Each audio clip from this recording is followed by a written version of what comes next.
Here we go, everyone. It is time. Good morning, Mr. Robinson. Okay, Kerry, let's get cracking. It is 9 a.m. Councillors, welcome to our finance and performance meeting today. We've got a relative small agenda, but we do have heaps on our plate today because we'll probably finish this by morning tea, famous last words. Then we will move on to our extraordinary council meeting, which is around the pool. And then we still have our finance bit, which we didn't finish last week, but hopefully we will be out of here around lunchtime. So let's get cracking. I do have apologies from Councillor Burdett. I have apologies from Councillor Seymour for lateness, moved by Councillor Wharenga, seconded by Councillor Akuata-Brown. All in favour, contrary, carried. Do I have any declarations of interest? None that we're aware of. So let's move to our minutes on page 5. Anyone have questions or corrections or queries in regards to our minutes? That's pages 5 to 15, 16. If not, do I have a mover for our minutes? I've got a mover in Councillor Worsnop, seconded Councillor Akuata-Brown. All in favour, contrary, carried. Thank you. As we move to our action sheet, you will see that we have a correction on our desks. It's highlighted in pink. So the corrected bit is around Maoriland Court. Yes, so it was just an update on the dates. Thank you for that. That is page 17. No, I'm lying. It is not, it's 19, 18, 19.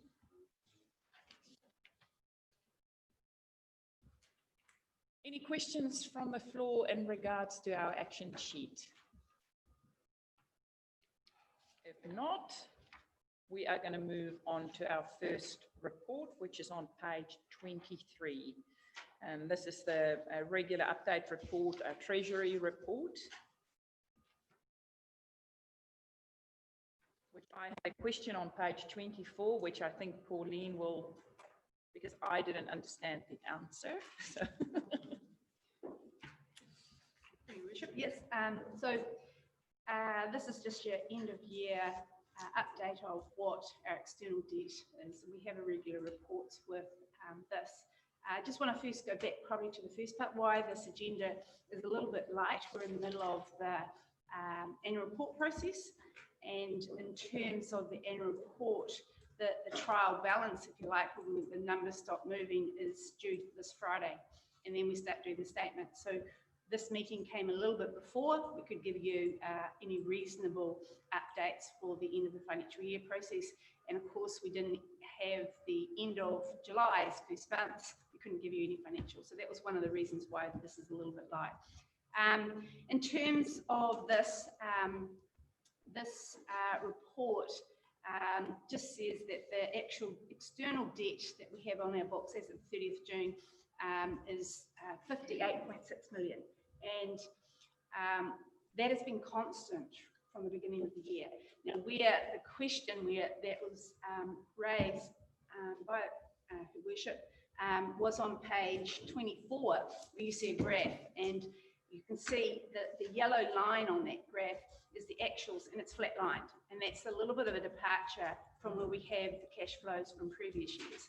So just to give you a little bit of a background, with it, the way that we usually monitor and manage our debt is using all available cash that we have, so we don't draw down additional debt. What came, and another secondary backdrop to that is that with this LTP, we're increasing perhaps core debt on average around about 10 million, or whatever the increments will be on major capital investments. When we get to the wastewater, that might be 15 million on an annual basis. And so at the start of 2019-20, which was about July, our core debt was going up about 10 million. And what we had been using for that time for the cash flows is just like you would your normal banking arrangements to monitor the ins and outs. So when you get rates, you don't need as much funding, and so you would reduce the debt that you have, and you use those facilities. But those facilities, we have bank facilities, are a lot more expensive than what we can get from LGFA. And so we were entering into a period that our core debt was getting up to 10 million. So we arranged $5 million loan agreements with LGFA, which was cheaper. But when we didn't have that money, we put it in deposits.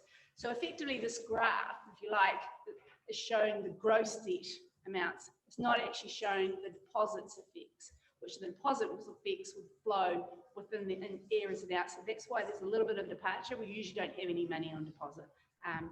Where we do at the other part at the end of the year is a deposit which we receive from funds in advance, which, as it says, for the Redevelopment Initiative Program. So we're earmarking that as separate from our rest of our funds, which is why we've got money in the bank for that fund process. So that's a little bit of that and why there is a difference from normal. The second part is just as a reference to, as we get into more debt, we changed our policy of way we used to do it. We used to look at, as of 12 months out, what is the amounts of debt, external debt that we need to do for that period, and we would manage it in that particular forward forecasting, but only 1 year. So what we do now is look what we call a corridor policy, and it actually looks, and on page 28, it shows that there's a graph there. It says what's the minimum amounts that we need to do for the years up to 15, but you can see basically from year 8, it says the minimum is 0. But what that it's doing is weighting the debt in those time of how much cover that we have of the expected debt in those increments of years. And so the graph that you're really looking at, only look at this report in the future and wants to have a review, is this page 27, which says the interest rates risk. So that's how we're managing our exposure to interest rates fluctuations. And in there's a solid line that's filled in. That's the minimum that we need to cover for our corridor risk policy. There's a minimum of all the debt fluctuations, all that during that period of time, and are they covered? And there's a maximum black line, so we don't over hedge our risk. That would need to be within those periods. As we're moving into a different tradition, we're actually updating those policies as go. So effectively, if I was looking at things, that would be the two ones that I would look at as a future one. What are we doing? How are we doing it? And what are the risk exposure that we're actually going for the LTP? Thank you for that. Questions? Councillor Robinson. Just looking at, thank you, looking at that page with the graph of the beautiful oxblood coloured area, and that is from today, or the date of the 30th of June projecting forward, right? Aren't we programmed to blossom our debt much higher than that would indicate there? I realise our forecasts. Okay. That's the hedging. Pauline, 51% of our debt is going to mature in the next 3 years. What percentage of that debt is LGFA funded, or is that all? So in terms, it's table 2, it's the current council's current maturity profile. There's if you look at the first line, which says the borrowing, all of that 58.6 is LGFA funding. And then it looks at what are the facilities which we've got available, and those facilities that we've got available on page 9, there's another graph that says ANZ and Westpac Bank facility of 25 million. So that's current, you know, we can draw down at any particular time. So that shows what we've got available in facilities arrangements directly in place at the moment. For clarification, our current debt is principally LGFA funded. Yep, table 1. Councillor Worsnob and then Councillor Foster. Were your hand up? Oh, sorry. Yep. My question was just around the debt maturity profile. We seem to have quite a large proportion maturing after 5 years. It's reasonably close to that 40% cap. What, obviously this is before the time of most of us new councillors. How have we ended up with that profile, given that it's probably quite probably a distinct disadvantage at the moment, given that the interest rates on short-term debt are so low and long-term are probably still reasonably high? I'm not sure if I completely got that. The profile that they actually have and the best practices of where those percentages are. So if you've got on page 27 and it's got maturity profile, it's got 0 to 3, 3 to 5, 5 plus. And then over right on the other side, it says policies. This is between 15 to 16, 15 to 16, and 10 to 40. So that's the ranges of each of those, and that's the saying what you should be within. And basically, when you actually see what's the percentages, are we within those? We've got 47% within current, we've got 17 and 36. And that's best practice. PwC review it as a number of councils. What are you doing? What is the profile? Just to reduce the risk of when loans come due that you actually have these kind of profiles. And within those policies, we manage it, we review it to see is any coming out of that, and we change it so that they align. The risk that we do have is, and while there's 47 and it's within the 60%, as you know, with an LTP or anything there, the first 3 years are reasonably robust. And then we go out and see what the changes are. So in terms of what we've got in there, 47% is within the bounds. It's actually quite reasonable to actually have those maturity profiles. Supplementary to that, sorry, my question was more around why, because we are well within for the 0 to 3 and the 3 to 5 years, pretty much quite central to our policy. Whereas on the 5 years plus, we are near the top range. I'm not saying we're outside of the policy at all, because we're clearly not. Just is there a particular reason why we have close to 40% of our borrowing maturing in 5 years plus? No, just whether as it times comes and the new terms or arrangements, we actually have a look to see if those, are we replacing it or will we be out of it at any particular time. It also looks at what's the best position for us. At the moment, we take take advantage of the lower interest rate. So for instance, there is a 5 million next year that's due in May, and that's at a high interest rate of 6%.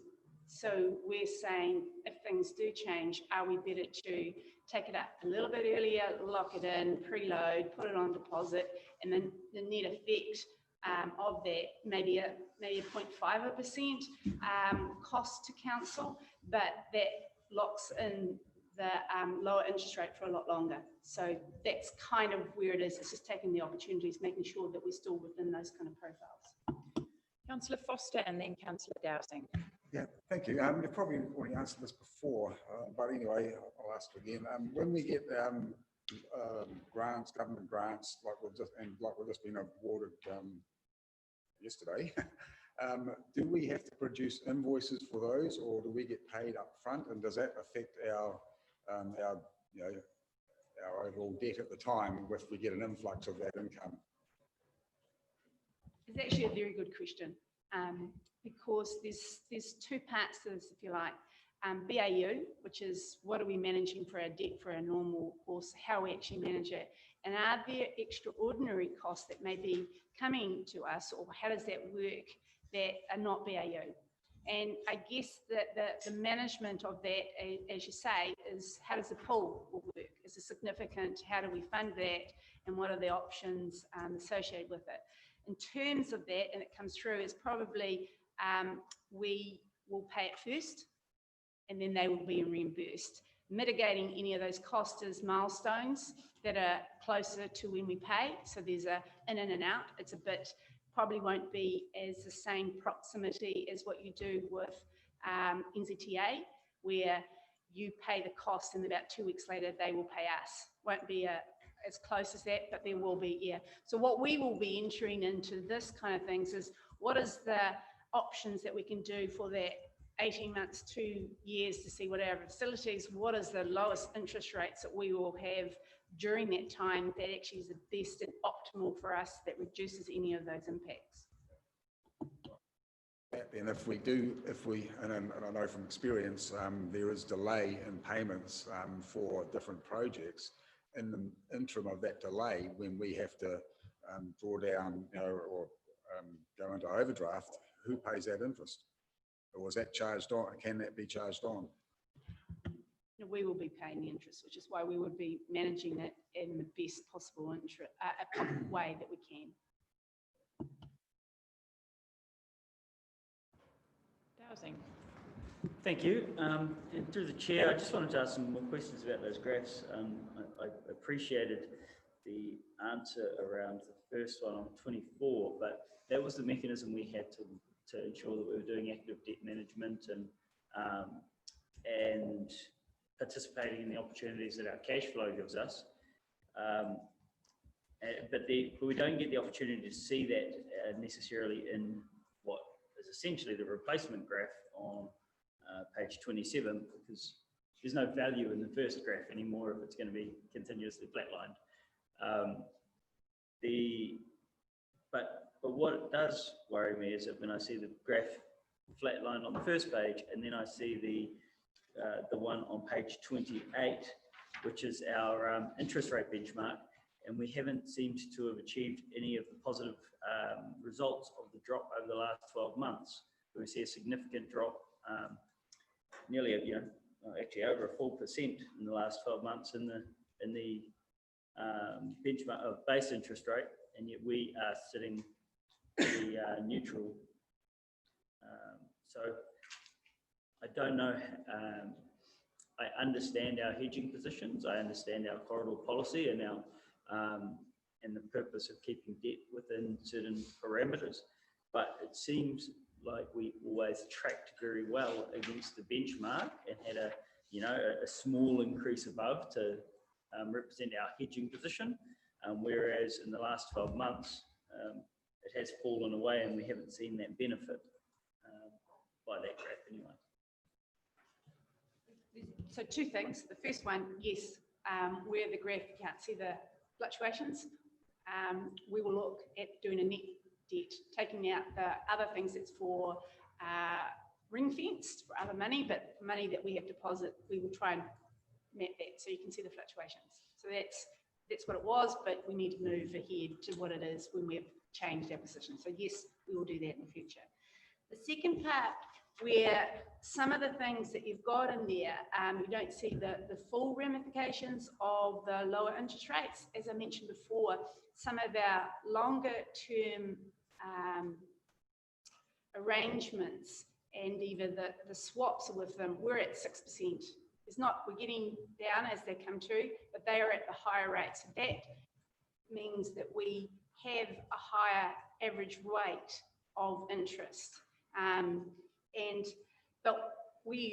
you see it has gone down from where it was in the starting position.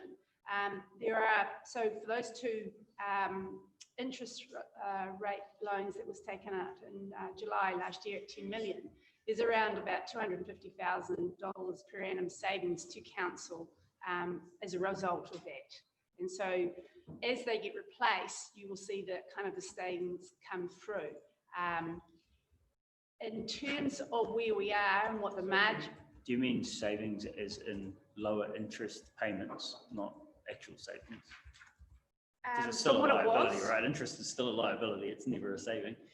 From what it was, when we enter a new one, it's a savings from where it was there. So before, they might have been at 4 or 5%. It is now only 1.9. So that is a direct savings on the year before of 250,000 that occurred for those. So as we enter more into that, you actually see the benefits of that.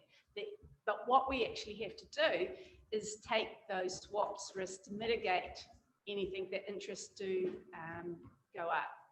And also the policy has to be a little bit of a flexibility of floating fixed rates and floating and fixed. And the reason is where a position that council were in before, where we were over hedged.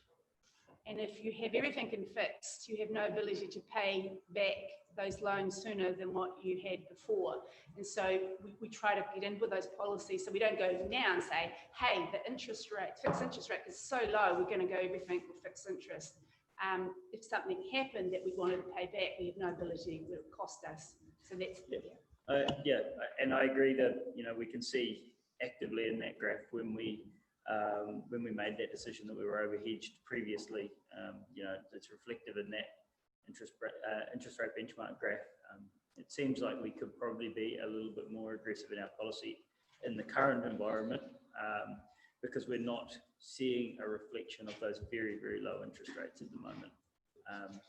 So it just seems like we may be a little overhedged at the moment again, but yeah, it's very hard to tell from this level of information, obviously.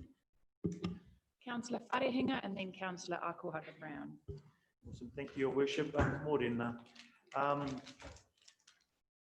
Yeah, I want to start off by saying thank you very much for explaining how our debt relates to us delivering on projects, because our debt facilities are one of those things that is kind of a necessary evil, I guess, in order for us to be able to start building things, to work us towards milestones, in order to be able to get those milestones so that we're getting the funding from central government. And that was really good to hear about that there's different ways of us actually getting paid to do the work that getting funded to do the work that we're funded to do, or the work that we want to do in our community. I did want to ask one question and make another statement. Is there ability in regards to the contracts that we have to have shorter, quicker milestones in order to be able to receive money faster, so that we're carrying that debt for a bit less? After you answer that, I'll make my next question.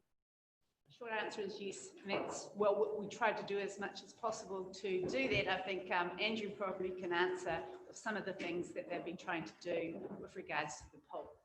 The answer yes is enough for me. Details.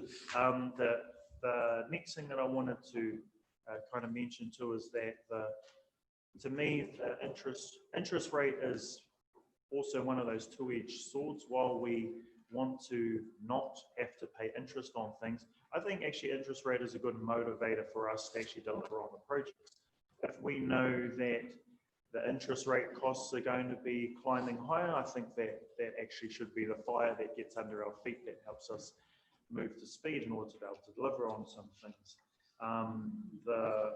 The other thing that I wanted to mention in regards to this paper as well was that now that we've got these projects that are being funded centrally, and we can, and there's a paper in front of us that's saying that we're underutilising our debt, I'd really like to see us as a table revisit what our debt levels are in the upcoming LTP, knowing that we actually have to have a debt facility in order to be able to deliver on projects. But we did have a conversation about dropping our debt. This paper says that we're underutilising it at the moment. It looks we've gotten some good chunks of utia coming out of central government. I think this is a prime opportunity for us to rebalance where we're at in regards to our debt levels. Thank you. Councillor Akuhata-Brown. Morena koutou. My question is actually following on from what Councillor Foster asked, because I'm just looking at discussion point number 7. As part of the response to COVID-19, a 23.7 million package was announced. And when we say it's been announced, has it been put into Tairāwhiti accounts and has been utilised for those 5 key projects? And so I'm just trying to note out all the external funding coming from central government, because I guess residents are fascinated to see we've got 40 million for a pool, so where does that money go to? and you know, how do we communicate out with, you know, all this wonderful funding we're getting? Where does it actually sit? And so I was just, and first part of my question was that 23.7 million, has that already come into region for 5 key projects, and it's going to be monitored and you know, look at that, how it's spent, to make sure we meet the amount, or do we give it back if we don't spend it, type of thing. So I'm just interested in all this funding current coming in, starting with that piece. Through your worship, and isn't it fantastic? Like, we've got extra funding coming into the region. And so that redeployment package has landed, and we're getting paid according to milestones as per our contract that we have. And there are fortnightly meetings that Her Worship chairs as part of the accountability mechanism with formal reporting back. And we do have some paper next week on the council agenda. It might be worthwhile also presenting some additional information around that at point, so that you can see the benefits of that redeployment project. It's been phenomenal and has widespread benefits for the people that have been employed on it. And just to add to that, there are 2 stories. If you pop into my office, they actually printed out big because I had to show it to the ministers, but there's also 2 success stories out of that redeployment package every week in the Gisborne Herald, to share the type of stories and the type of employment that's offered, and then also some of those people then moving in onto sustainable employment. Okay, I have got Councillor Sheldrake. Thank you. Just a sort of behind the scenes question. Pauline, when you say we decide this or decide that, or we move it, is it Pauline or a team? Had this behind the scenes, just out of interest, who's managing these decisions? So in terms of it, the first decision is it starts and derives with the LTP direction. And so if you decide that these are the outcomes that we have, or the deliveries of these programs, that sort of dictates the estimated of what funding we need, right? And then what happens is we feed in those needs, shortfalls that we forecast, that each one of the activity managers says this is when it's likely to come, this is the time that it needs to occur. The approval always had been there for the spending of it, and then we put that to our with partners, which is PwC Treasury. They then look at, okay, this is the estimated things. You're actually moving into an area that you're either going to be in policy, out of policy. We also see that the markets are moving. You're actually better to look at what you've got. And then if you do it pre-funding, you're actually better because it may turn. And so they have a conversation. We just had one yesterday with the partner of PwC for the Treasury. And we were testing, is that best to do that? Was there a question of doing more fixed?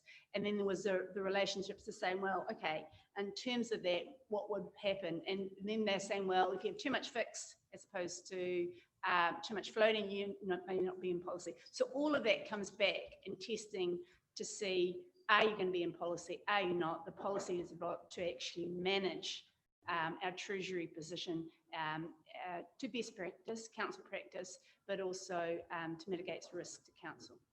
I think we've given this paper a good thrashing.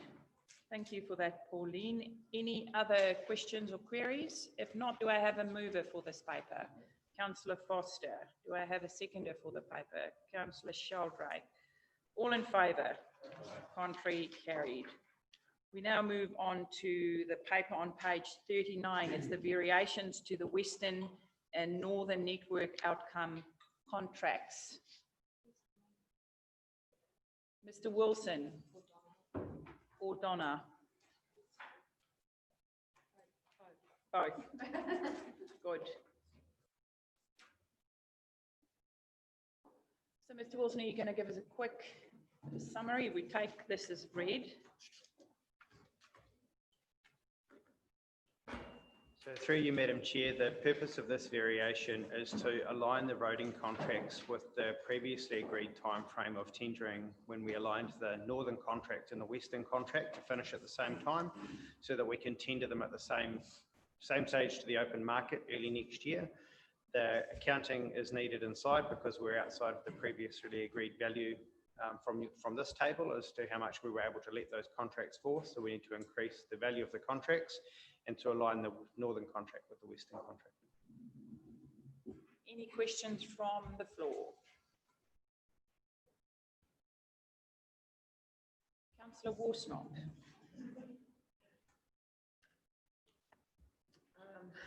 So I want to know really how quickly we can get rid of these. I'm really not happy with having them for another 12 months really. September is the time when they will expire. My experience is that they don't seem to be delivering in certain areas. Is that something that we can improve within the contracts that we have? Or are we stuck with what we've got for another 12 months, in which case I have to keep pestering you. So I understand that it's largely around variation in the value. However, the contracts themselves are costing us money in maintenance, and we seem, the feedback I continually get is not that we're lacking in funds, it's that the way that we apply, or the way that we're able to have the checks and balances on them is resulting in money that could be better spent within the same financial parameters to increase the value of what we actually get as a community. Are we able to implement that within these current contracts? That is my question. Donna. Do I push anything? No. Thank you, through the chair. So in regards to your first question, we in the last 12 months have actually implemented a lot of proactive work. So our team, the Journeys team, actually goes out every single month and we audit check the work that's being done. We've also now set up a system where we go by zone, weekly zones between the networks. So the network managers are checking every single road within each zone, and then they're setting that into the program with the contractor. In regards to the issue where you believe we've got available funds but the work's not being achieved, we've got the second largest network in the country. There's over 1,900 kilometres, and unfortunately our BAU funds don't cover the entire requirements of the network. Hence the reason we've been very fortunate to get all our PGF funding that we've received, and most of that work will be implemented commencing probably within the next month. The heavy metal for the rural roads in particular, there's going to be a huge amount of work being done there. Supplementary to that, like I say, it's not the resources that seem to be lacking, it's the care. So nettling a road is fed, like I'm absolutely wrapped, everyone in the rural area is absolutely wrapped with that PGF grant for metal. It's hugely appreciated. What's immensely frustrating is when thousands of dollars of metal is being put over the top of a road that is not maintained to the point where actually that metal is going to be of any use. And you will be seeing the stuff that I'm sending through to you, where there is no attempt made to clean out the water table or fix the potholes. We're just ploughing money straight over the top of something that's not sound.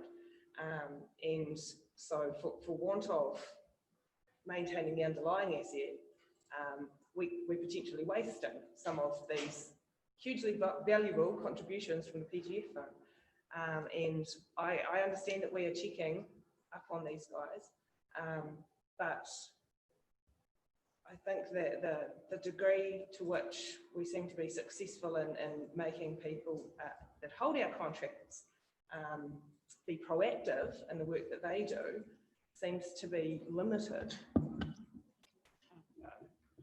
Through you, Madam Chair, I agree. In the past, we have just thrown metal over roads and haven't done the water tables. Part of the reason we're getting criticism for the rollout of our heavy metal at the moment is because the water tabling is happening first. So in a lot of roads that we have in the west, there are separate contracts for culverts and water tabling, which is happening. Then the metalling is going on after those. The maintenance contract for jetting of culverts and water tabling hasn't been sufficient, which is why it's been moved over to PGF to get it back up to a level it needs to be. Part of The reason is we've also moved that out of the Downer contract, and we have a lot of our smaller contractors who are undertaking that work for us directly, which has meant we've gone through the procurement process for them, but also the PGF hoops we had to jump through to get that out too. So this is the start of the rollout of that now. Up in the north, we've got some contractors that have already started in through there. The west is starting now.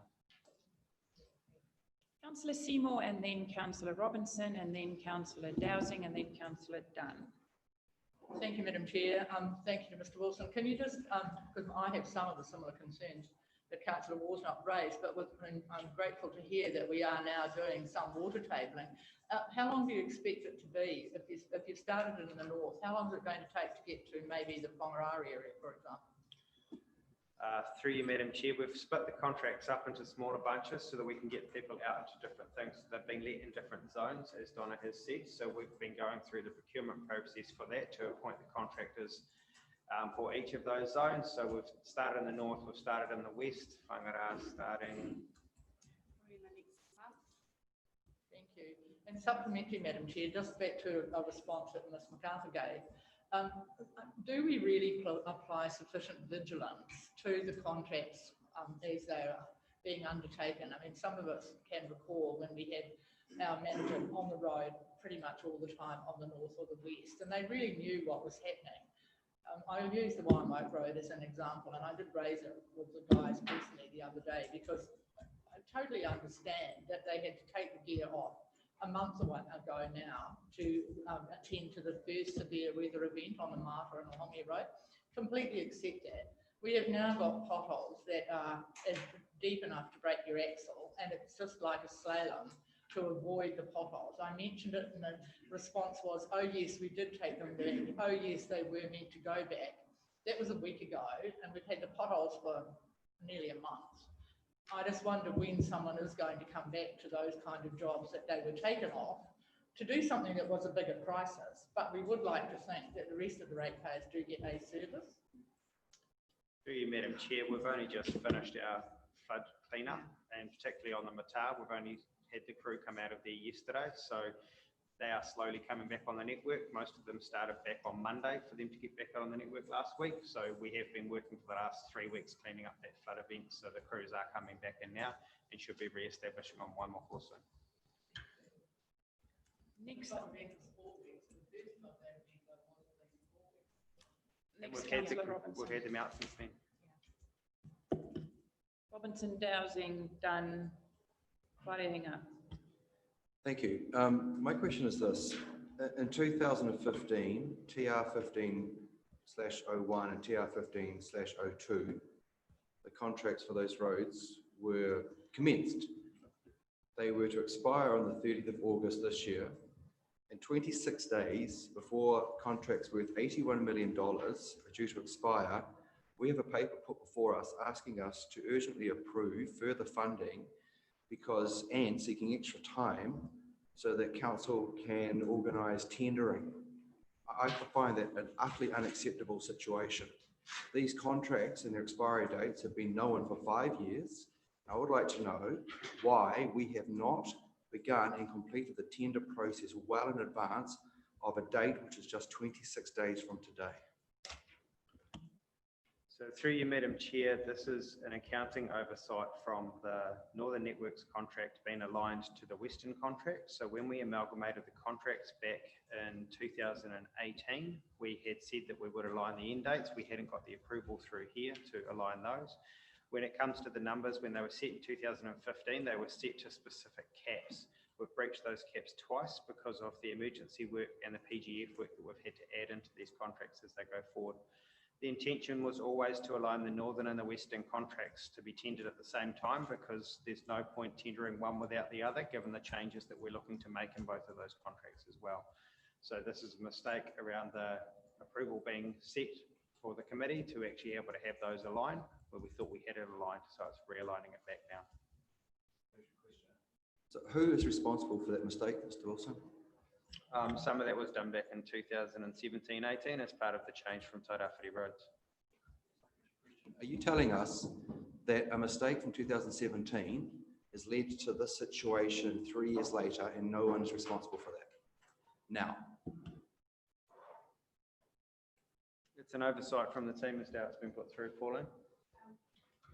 Free Worship, just want to actually reiterate, the timing issue wouldn't have changed the need to come back for a variation.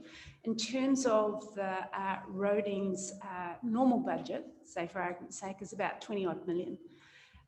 When we had the emergency works and the increase of the PGF, and the minimum was 50% more. And then the next year we had 100% more.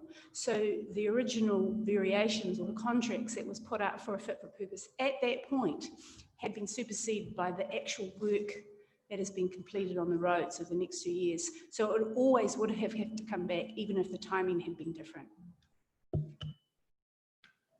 One further observation that doesn't answer the point. The point is, these two major contracts were due to expire in 26 days' time. We have been asked to, such a short time frame, approve a further year's extension because it says in the report, staff need time to commence the tender process. I find that really extraordinary, and I find it really disconcerting. It doesn't matter how many extra emergency spendings we've had in the last 3 years, etc., etc. It looks like someone has failed to manage this process. Through you, Madam Chair, these contracts were renegotiated in 2018 and a variation was approved to push out the Western contract and the Northern contract to align together to expire in 2021. The paperwork that we're aligning is the budgets and both of those timeframes formally. So it's in the agreement that we have with Downer. It's buried in emails and paperwork to show that it has been approved and it has been agreed. This is aligning those budgets, as Pauline has said, to align with the end date of 2021. So through the not contract board, they've both been given the extensions. This is aligning this with the contract values that have already been agreed by the contract board. We move on to Councillor Dowsing and then Dunn and then Wharehinga. Thank you.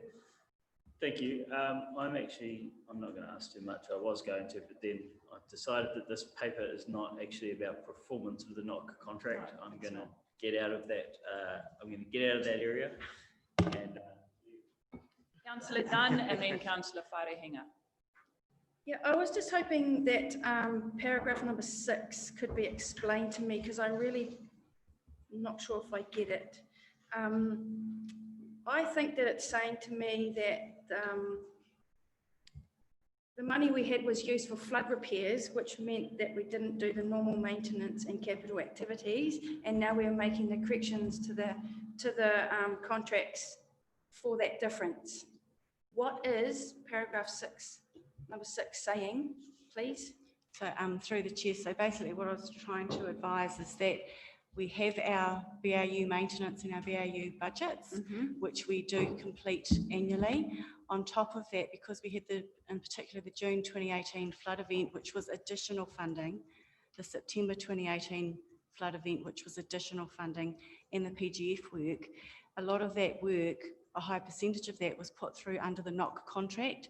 So when we have our NOC contract and we have a designated value within our financial systems, once we start exceeding or getting close to exceeding that value, regardless of where the funding comes from, we have to request a variation. So our BAU work was done and completed, and we'd also completed last financial year $9.7 million for the June 2018 event. So we're just trying to align. We've got the funding, the work's been completed, but in our financial system under the contracts module, it's capping at a value.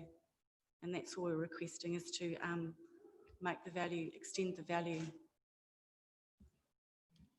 It's the way we procure it, sorry, Councillor Dowsing. So we put it through the contract with Downer, but that's the method for procuring the capital work. It doesn't detract from the maintenance. We still deliver the maintenance. It's just the procurement is done through that contract, which is why it says it's through a maintenance contract. We still do capital works through it. So as an example, last financial year with our BAU operational maintenance, the June 2018, September 2018 event, we did $42.5 million worth of work. Okay, Councillor Wharehinga, then Councillor Faulkner, then Councillor Akwaka-Brown. Thank you. I just wanted to ask a clarifying question, just to see if I've got the history of how we got to this decision right in my head. Our aligning of the two areas was due to us releasing an unnamed company from regards to the poor work they did in one area, right? So us trying, it was a conversation between us and Downer, you mentioned, because they're the ones that, making sure that we can lift the delivery on our northern roads and deliver on those things for our northern East Coast communities. That's correct, right?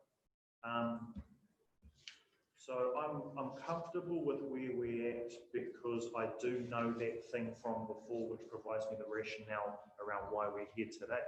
However, and I understand, and I get that we're in finance and performance, but however, maybe a bit of that historic context might have been helpful to kind of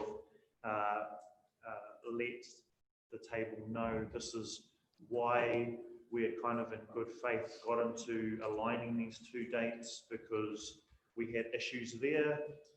It was a collaborative effort in order to be able to deliver for our community. So I just wanted to, because it was absent on that, I was kind of thinking, maybe I misremembered it, but I've got a pretty good memory, so I was pretty sure I remembered it correctly.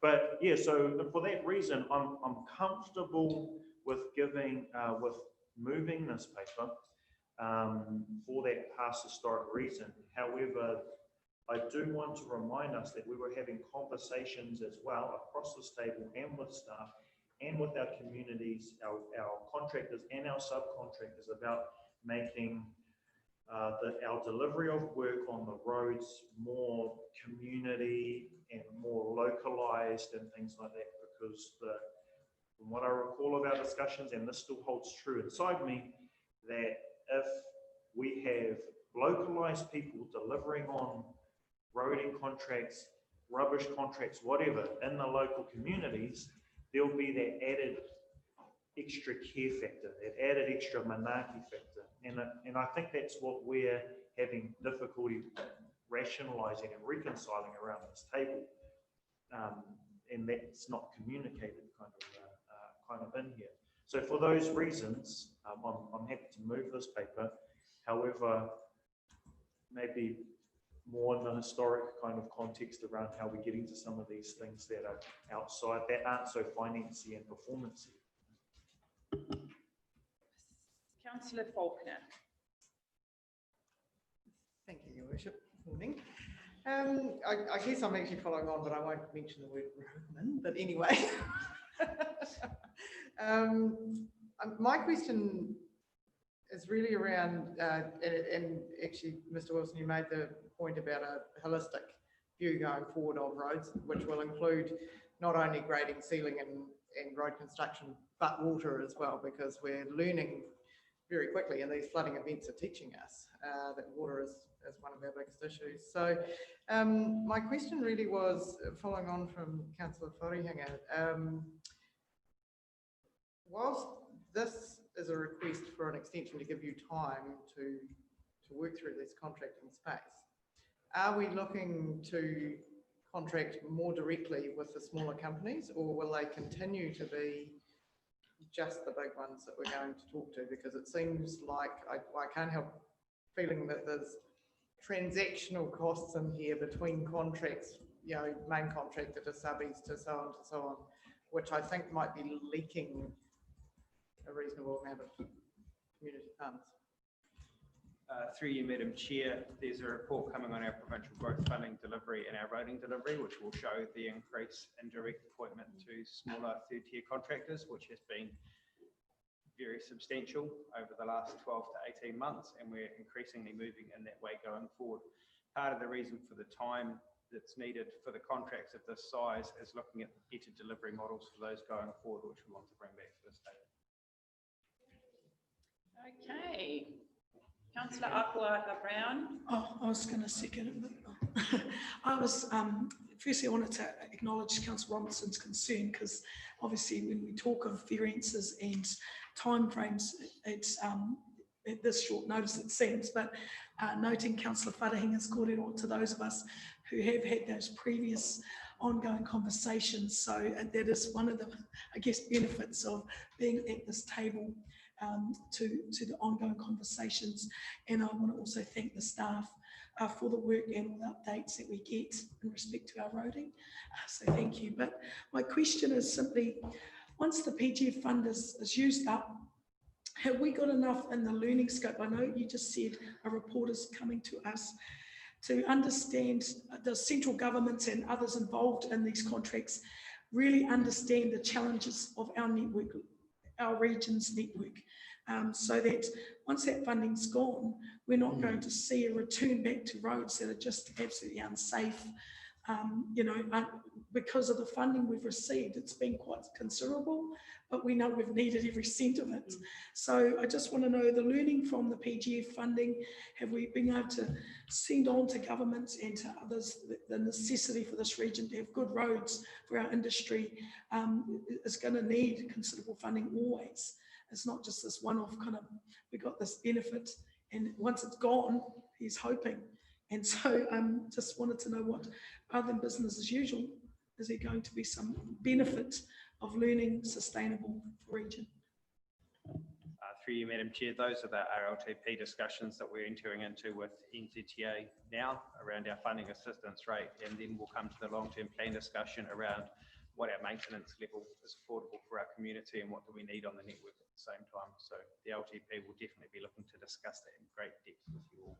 Thank you, Mr. Wilson. I guess I really would love for our region, for our rural communities, especially and those who use high road users, etc., to feel confident that the maintenance and ongoing use of roads, is in good hands. Kia ora. I seconded it too. Well. Thank you. I have a mover in Councillor Wharehinga, a seconder in Councillor Dowsing. I make the call. Any more discussion? Paragraph 6, I still don't get it. It's talking about how the 2 flood events created $23 million worth of damage for which we have no money. But it's the sentence, these 2 major events have significantly contributed to the original funding being used for normal roading maintenance and capital activities. What's that actually saying? So that's I don't understand it. Oh, sorry. Through you, Madam Chair, it should be original funding cap is being used. Councillor Gregory.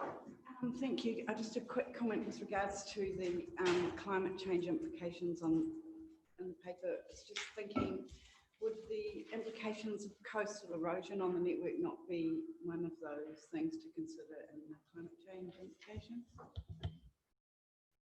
Through you, Madam Chair, as part of the long-term plan, we'll do considerations for climate change for our transport network. Okay, all in favour? Contrary, carried. We move on to the last paper in our public pack. We will be talking about our draft governance plan. Thank you for this, Charlotte. I just had the same observation which we had last time, is that we're quite loaded for that last meeting in December. This one is in November. But I was just wondering if I know it's easy to say, let's just move it. There's a lot of work behind each of these. But if staff are confident, I see those last 3 are only information reports, which is good. Where's Charlotte? Oh, will you? Yeah. I can respond to that. I would be reluctant to move out the key documents that are required in your LTP. Otherwise, we just push it into December. All good. Councillor Dowsing. Thank you. I don't actually mind the workload in November. I think that looks like a reasonable agenda. I am concerned that August and September are very, very light and probably could be 1 meeting instead of 2. August meeting is the one that we're having now. Anyway, I'm happy to move this. Councillor Seymour. Yes, Madam Chair, I just want to observe that the quarterly reporting to the Finance and Performance Committee is absent except for the November meeting. And management set the meeting dates at the beginning of the year, knowing perfectly well, one trusts, when quarterly reports are going to be available. And I just feel that this council is really short on updates. Now, I know that we do get a substantial financial report in the chief executive's report to full council. But what is the function of this committee if it isn't to have time to pursue the quarterly financial report? So I know that we've drafted a program of meeting for next year, but I would have liked to think that we would time it so that we actually did look at the quarterly reports at the following council finance and performance meeting. Otherwise, we might be meeting on the quarterly reports at audit, or the auditor the chairman of the audit committee gets information before the council does, which is not really a particularly good process.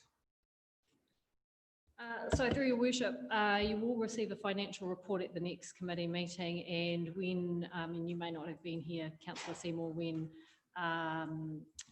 Pauline introduced the agenda and the reason why it's light, because we have the annual report coming to you. A quarterly report is that every 4 months, which makes November the quarter that we will be reporting to you on, which is why it's in that sector. Thank you, Madam Chair. Yes, I did read that, and I did read that we would be getting the report, but I just still think that the way we set our meetings for a year should be looked at so that this council does take responsibility. But it comes to every second finance and performance, we get the bigger agenda where all our performance is measured, and it's not in this because we're going to get our annual report, which is that. So that's the reason why we have this. Can I just further say, though, that, you know, in the normal course of events, one would pursue the data that is going to be in the annual report before it ends up being printed in the annual report. I'll let it rest. Do I have a seconder for this work schedule that we have? Councillor Wharehinga, I moved it. Councillor Wharehinga seconded. Any more discussion around the schedules or what's coming to us in this? Not. All in favour, contrary, carried. So I declare the open part of our meeting closed.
committee meeting, and I will officially open our extraordinary council meeting.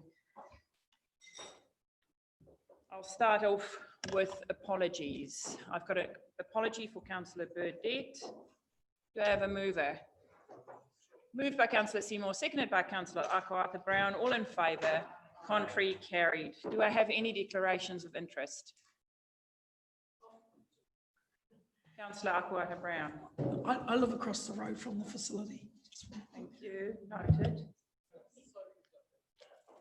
No leaves of absence, no acknowledgements and tributes. And we have got a few public deputations today. So I just want to clarify to our guests, welcome here today. It's lovely, the enthusiasm in the room.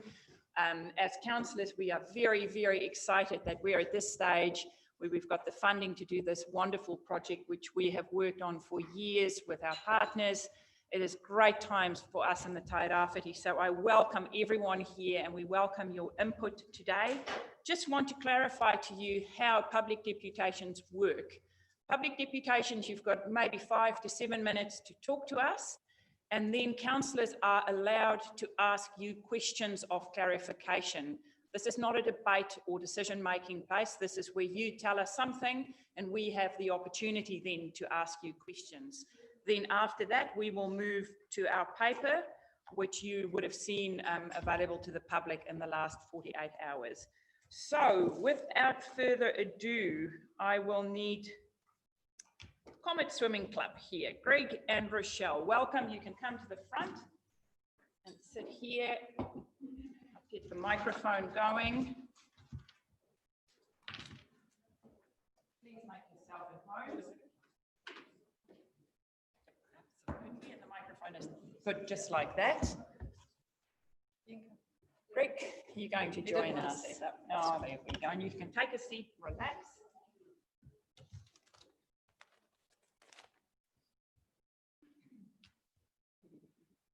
About 5 to 10 minutes to chat to us, and then we can ask questions of clarification. Welcome.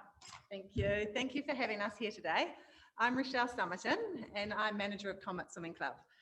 I have worked within the club in various roles since 2002, and this is Greg Mead. He's a life member and also son of Beth Mead, who is the founder of Comet Swimming Club.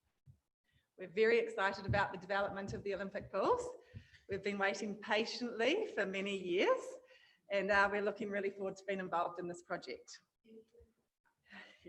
We see ourselves as a major player and partner within the complex, and Comet want to share with you today what we do within our community and our connection with the Olympics, and affirm our desire to stay at the Olympic pools long term, and to bring our Learn to Swim school to the complex.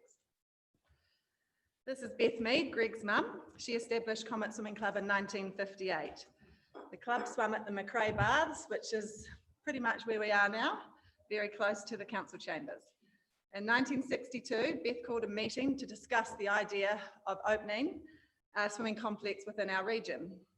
In 1974, her dream came true with the Gisborne District Council opening the Olympic pool complex. But Beth didn't rest here. The next goal was to cover the 50-metre pool so it could be used year-round, and this happened in 1995, seeing Comet contribute a significant financial sum. Now it's 2020, and we see ourselves working collaboratively with the GDC to invest in our community's future. Comet were amongst the first users of this pool. Having warm, secure water is essential for Comet, our members and the wider community. Secure water will provide our district with a place to learn to love water. It will open many pathways for users to enjoy lifelong aquatic activities with health and fitness benefits. Gaining 40 million from the government makes this a reality that we cannot wait to be part of. To give you some indication of how far and wide we reach within our community, over the past year, Comet have worked with 30 schools from Muriwai to Hicks Bay. We travel to 6 schools as far south as Tiniroto and north to Tokomaru Bay.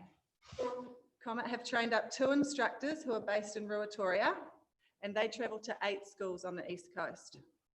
The other schools we teach travel to Elgin School Pool and the Olympic pools. Comet also run Plunkett classes and teen mum classes, a special needs program where Comet work with Hawke Tairāwhiti to identify the children needing this service. Comet give free learn to swim lessons for at-risk students. These are identified through our school program. Comet have one-to-one private lessons and group classes available, and we adapt our programs to suit the needs of our swimmers and the schools that we work with. Comet have approximately 1,000 users per week through our Learn to Swim school. These include school groups, preschool, babies, Learn to Swim one-to-one and group classes. Our stroke development classes at the Olympic pool have approximately 100 weekly users and a further 100 squad swimmers swimming between 1 and 8 times per week. With an upgraded complex and a clear progression in the same complex, we believe that all of these numbers will increase. Being a not-for-profit organisation, our focus is on affordable lessons for our community and remuneration for our staff that make them feel valued and an important part of our club, and with the career and rewards that reward them both professionally and personally. How do we go back? Oh, yeah. Comet is Gisborne's only Swimming New Zealand quality swim school. For this, we hold the gold certification, which is the highest level that there is. Comet have 12 nationally qualified Learn to Swim instructors. We have 4 qualified coaches and 2 Swimming New Zealand assessors. We have the ability to develop and train our staff. We have ongoing in-house training and mentoring. We regularly attend national conferences for both professional and personal development. And our staff range from 17 years to 74 years, which makes us able to be able to provide the right instructor for every swimmer. Our vision, make a splash and swim the length. Make a splash refers to having an impact, being bold, being different, having fun, and of course that amazing feeling when you leap into the water. Swim the length uses the swimming term to reference our journey, the challenge, the coaching, and the skills needed to swim, the competition and the achievement. Comet break down barriers to make our lessons available to all socioeconomic groups and travelling when needed to ensure that those that need the lessons most are looked after. Comet in 2020 look forward to continuing our partnership with the Gisborne District Council via the Olympic pools, providing our services to the community and ensuring access to all user groups. Being in one complex, our swimmers will see a clear pathway from Learn to Swim to stroke development and squad training. Comet are very happy that provisions have been made for a temporary enclosure over the outdoor 33-metre pool during construction phase, which may take up to 2 years. Comet believe this is essential for our swimmers to continue to use the facility. Comet appreciate that there is a significant cost to covering the outdoor pool and the environmental effects to think of at the conclusion of the project. Te Waiū Kura Kaupapa in Ruatoria have an excellent 25-metre facility with a small toddler's pool next to it. My suggestion would be that after this marquee has finished its use in Gisborne, it could potentially be moved up to Ruatoria to give our coast whānau an all year round facility, which could hugely benefit their region. Comet have enjoyed our journey with the council and the Olympic pools, and we look forward to an exciting future together. Comet are open to adapting and developing our programs so that they join in with a shared vision of both the council and the Olympic pools.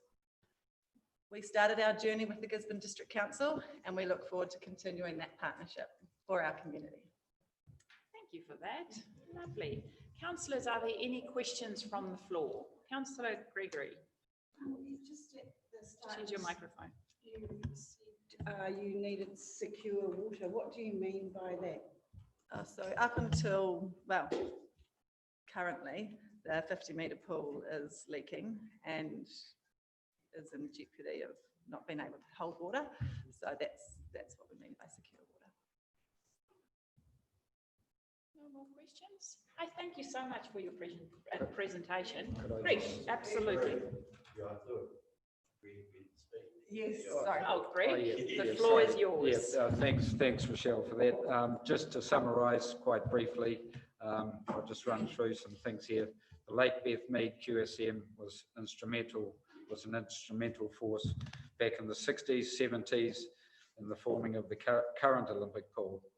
The club has been based at the Olympic pool since 1974 and has been proactive in any opportunity to enhance the benefit of not only the club, but the wider community. Over the years, the club has provided pool covers, lane ropes, time clocks, poolside seating, to name a few. The existing area known as the Comet Club Rooms was fully funded and modified by the club, and is an area that has always been made available to the general community and used by the Olympic pool team for lifeguarding training and professional development. In the 1990s, the club was instrumental in the current pool roofing, donating more than 165k towards the cover project. Comet Swimming Club is to the community as water is to a pool. The programs that the club offer include water safety, learn to swim, health and fitness, stroke development, and pathways for individuals to treat swimming as a chosen sport. Comet believe the club's programs have continued over the decades to assist and develop thousands of individuals to pursue their aquatic activities such as surf lifesaving, waka ama, kayaking, and the likes. The club is looking forward to continuing to offer our professional services to the wider community in the new complex. Comet would like to contribute in many ways by assisting what the complex needs, such as covers, lane ropes, as well as contributing funds towards the project. Comet look forward to a continued partnership with the GDC and Olympic Pool Complex. Thank you. Thank you for that, Greg. Any questions, councillors? Councillor Upwhite-Brown. Thank you so much for being here today and sharing the wonderful history of Comet. Do you see, with our new facility, more opportunities for new clubs to start? I know that previously we had the Enterprise. I'm not sure if that still is happening. Yes. So I just wondered if more interest was shown and a new club sprung up. Do you see that helping, working? I wouldn't envisage another club popping up. Enterprise and Comet are both, Enterprise is still running. They're both pretty well-respected clubs within our region, and I wouldn't imagine another club popping up. My second question was just, when you do the learn to swim, does that enable and teach young people to be able to swim in ocean? I'm just aware that they learn to swim in a swimming pool, and how well does that work out in the old sea? Yes, so definitely water safety is a big part of it, and each term we do water safety lessons with like life jackets, how to float, different obstacles to go around the pool in, and then we have a progression to the Olympic pools, which is the deep water, and so we do that in a nice caring way so they don't get scared of deep water. Any more councillors on questions? If not, thank you so much. And also thank you, I just want to reference to you being part of our reference group and assisting us up to now and being part of this project as well. Thanks a lot. Thank you. Thank you. For that. Councillors, I welcome Mr. Matt Cairns. He had about 10 minutes notice because they were going to come tomorrow, but I communicated with them and they were more than happy to come today. So Matt, welcome. I'm going to let you introduce what you want to talk about 5 to 10 minutes. Yeah, great. And then a few questions from the councillors. Thank you. Thank you very much. Kia ora koutou, everyone. Thank you for having me at such late notice. As Her Worship the Mayor just mentioned, we were planning to present tomorrow morning, so unfortunately I don't have a whiz-bang presentation for you, but I do have some notes to talk to. So I'm here today as a passionate water sports person. I was fortunate enough to grow up here and experience the diverse range of water sports that we do offer. I learnt to swim at the Enterprise Club, but have very fond memories of in 1995 when we got a brand new roof over the pool, and that was pretty exciting at the time.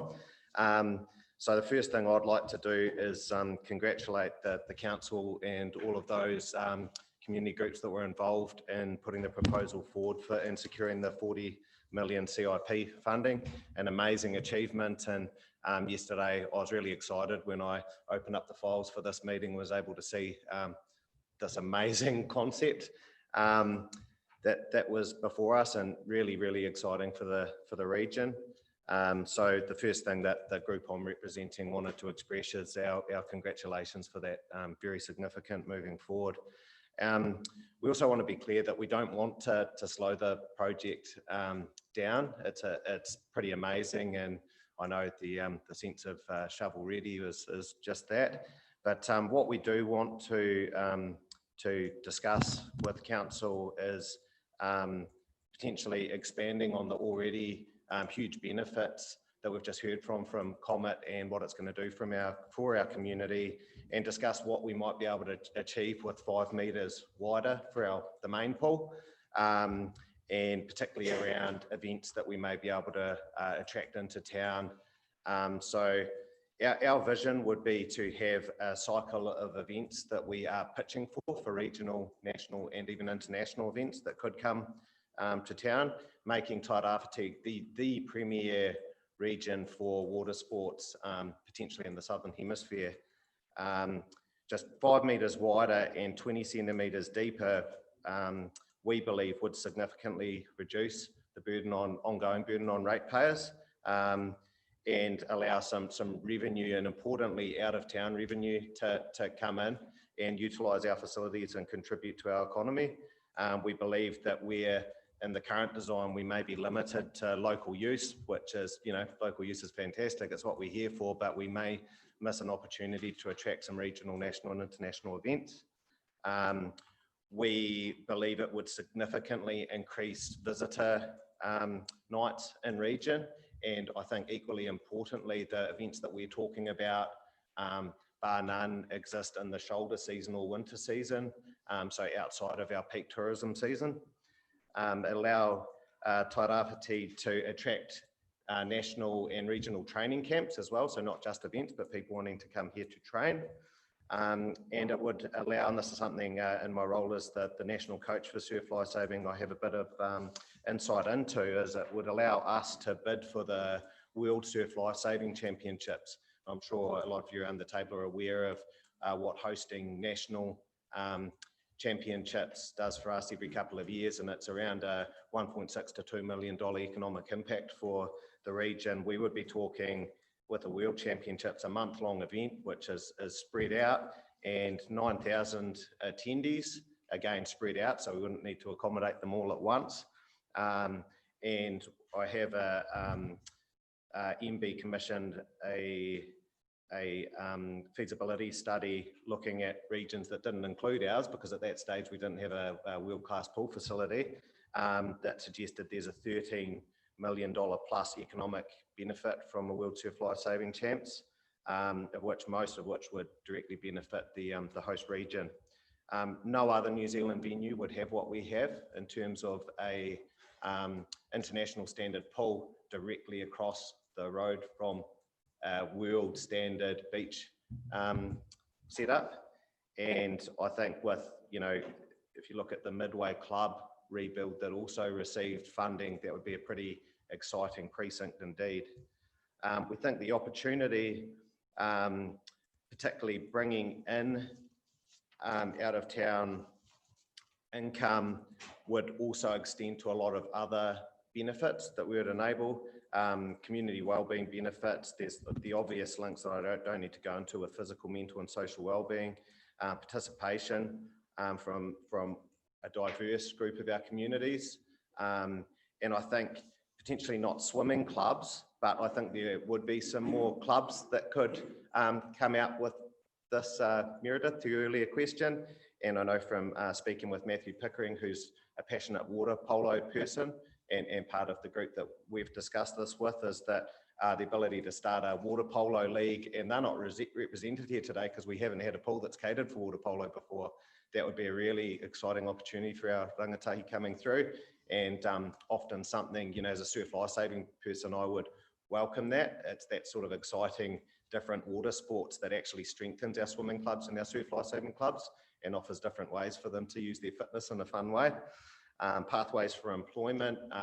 We do know that with events and out of town income coming in, that it also helps not only employment at the venue itself, but it's our vendors that come in for events. It's the logistics that go to setting up events, and there's a big spiral through the economy in terms of job creation as well.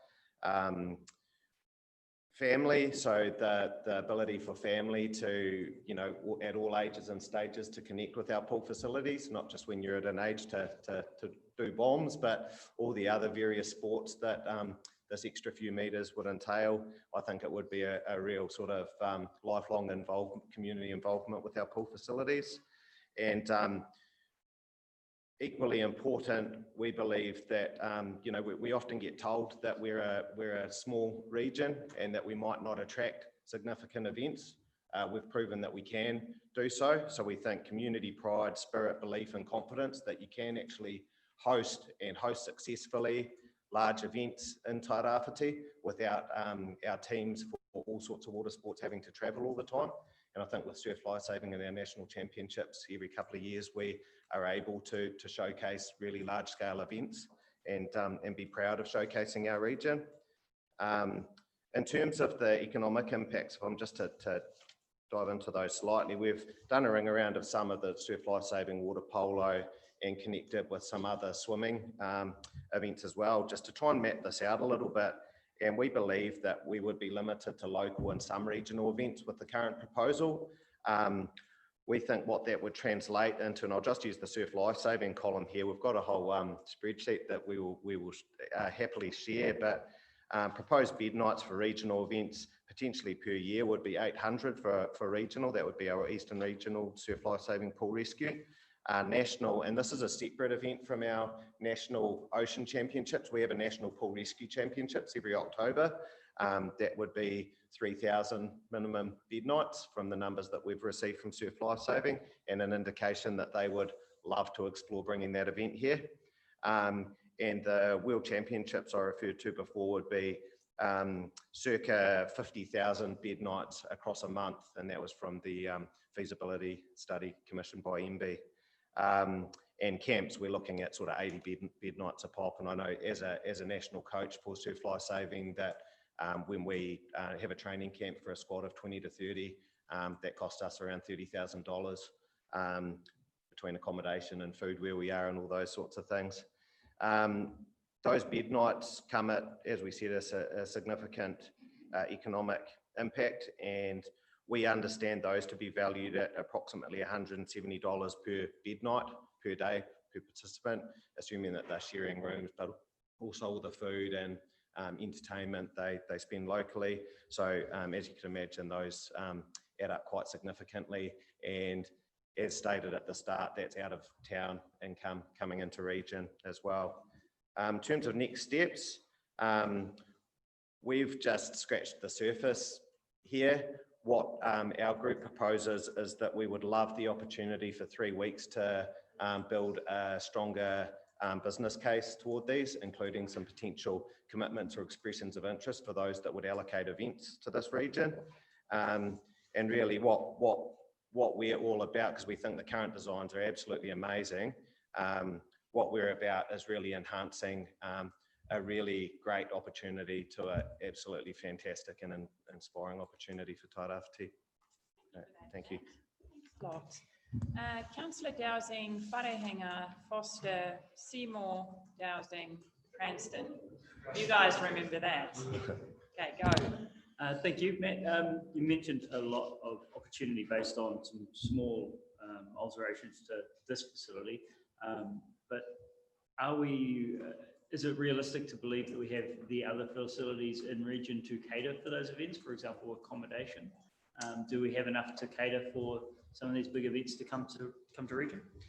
Regional and national, absolutely. So in the sports that we're looking at, National Surf Lifesaving is the biggest visitor number event. That's the one that we host every couple of years, and we're probably at about our limit with that at the moment. So that's 3,000 to 3,500 visitors for that event, and we host that really successfully. What I've looked into is the spread across, if we were to pitch for something like World Surf Lifesaving, it's actually a month-long event. So there's the national teams competition, then the Masters, then the club teams. So although it's 9,000 visitors and they stay for an average of 10 days, it is actually spread across a longer period. And I think we would be close to that at the moment. I believe if we're short, that wouldn't be by too much, and that's my initial research into it. Thank you. Councillor Wharehinga. Thank you, Worship. Thank you, Matt. Good kōrero. Just for clarity for myself, I heard that you were asking for the pool to be 5 metres wide. So Yes. That, yeah. And that's the only thing that you're. And 20 centimetres deeper. 20 centimetres deep. Sorry. And those were the only. Two things. Yeah. And I think that the other thing important to note would be I saw yesterday that it's currently 300 capacity seating for spectators. I think it would be silly to go beyond that for everyday use.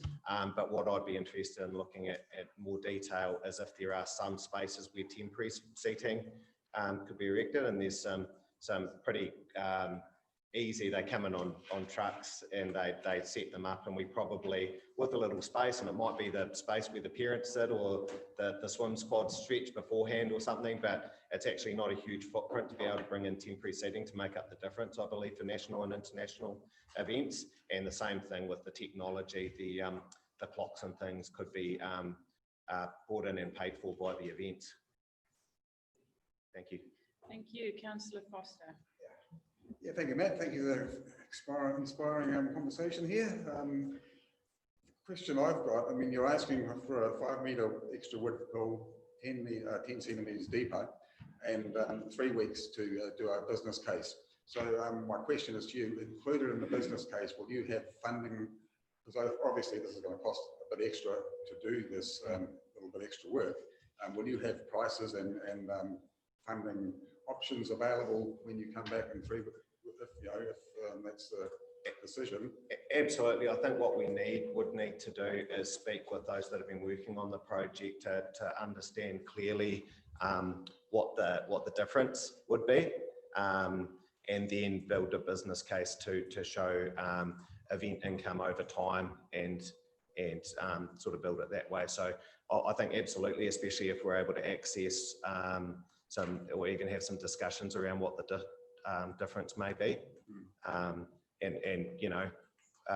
it's my humble opinion that, even out of that budget, if it could even be considered giving a little bit away here to gain a little bit here. I have no idea until we have those conversations. Thank you, Councillor Seymour, and then Councillor Gregory. Great presentation. I'm really curious to know exactly what you're going to gain from it. You said 5 metres, and you told us about the bed nights, but exactly why does it need to be 5 metres wider and 20 centimetres deeper? Just describe that level of activity that can't fit in what we've got now. And second question is, were the Surf Lifesaving able to be part of the planning in the early stages? So have you had the opportunity to present this information prior? So I'll start with the last part of the question. So I actually went back to the regional manager at the time, and he presented submission at that stage, but Surf Lifesaving haven't been part of the community consultation for the design of it. They were very supportive of the 50 metre option, which at that stage was the only option that included 50 metres, but not part of the concept design. And for all of us, I believe, on our group, yesterday was the first chance we had to look at it. We'd started to hear some whispers, but hadn't actually seen the design in place. So that's that part. In terms of the ability to host those events, there's various considerations, and I understand from speaking to water polo people and the events that are associated there, what it allows is 2 courts side by side, which for hosting tournaments is an absolute must. You won't host tournaments without that. And even if we look at if there was say an intermediate and secondary school local league to start up, it allows more participation because you're essentially doubling the numbers that can have a go at that side by side with some of the other fantastic pools and facilities available. You're you're not limiting public use as well. But I believe enhancing that. The depth that is for water polo and for surf lifesaving and the pool rescue events, because all those surf lifesaving events I mentioned, they have obstacles and mannequins off the bottom and things that require that level of depth. And a side benefit to that, we're able to train those skills as well. Albeit with the current design, we could still do that to an extent too. Right, thanks, Brett. Councillor Gregory, and then we're going to wrap this up. So we'll go around. Okay, we're not going to wrap this up. Could I just ask, apart from water polo, what sports are you specifically talking about that need that extra? So surf lifesaving, water polo, we believe underwater hockey as well is something, again, we haven't had the specifications of a pool that can do that yet. It's pretty exciting. They use real fast fins and they go underwater. But again, we probably haven't had the lead time to be able to speak to them directly, potentially canoe polo as well. And I suggest that may be the same thing where we might be able to do some of it, but not to a point where we could actually host events with the dimensions currently. Councillor Cranston, Councillor Robertson, Councillor Sheldon. I've been involved with this for about 16, 17 years, so got a little bit of history there, and it always was going to come to a bit of a head, this recreation space versus sports space. So can you comment, because we have gone toward the recreation space because we see this as a recreation area, all these activities you sort of indicated are going to take time out of the recreation space. I want to be able to go down to that pool and use it any time. But as a sports space, it's going to take away from the recreation space. So, comment on that?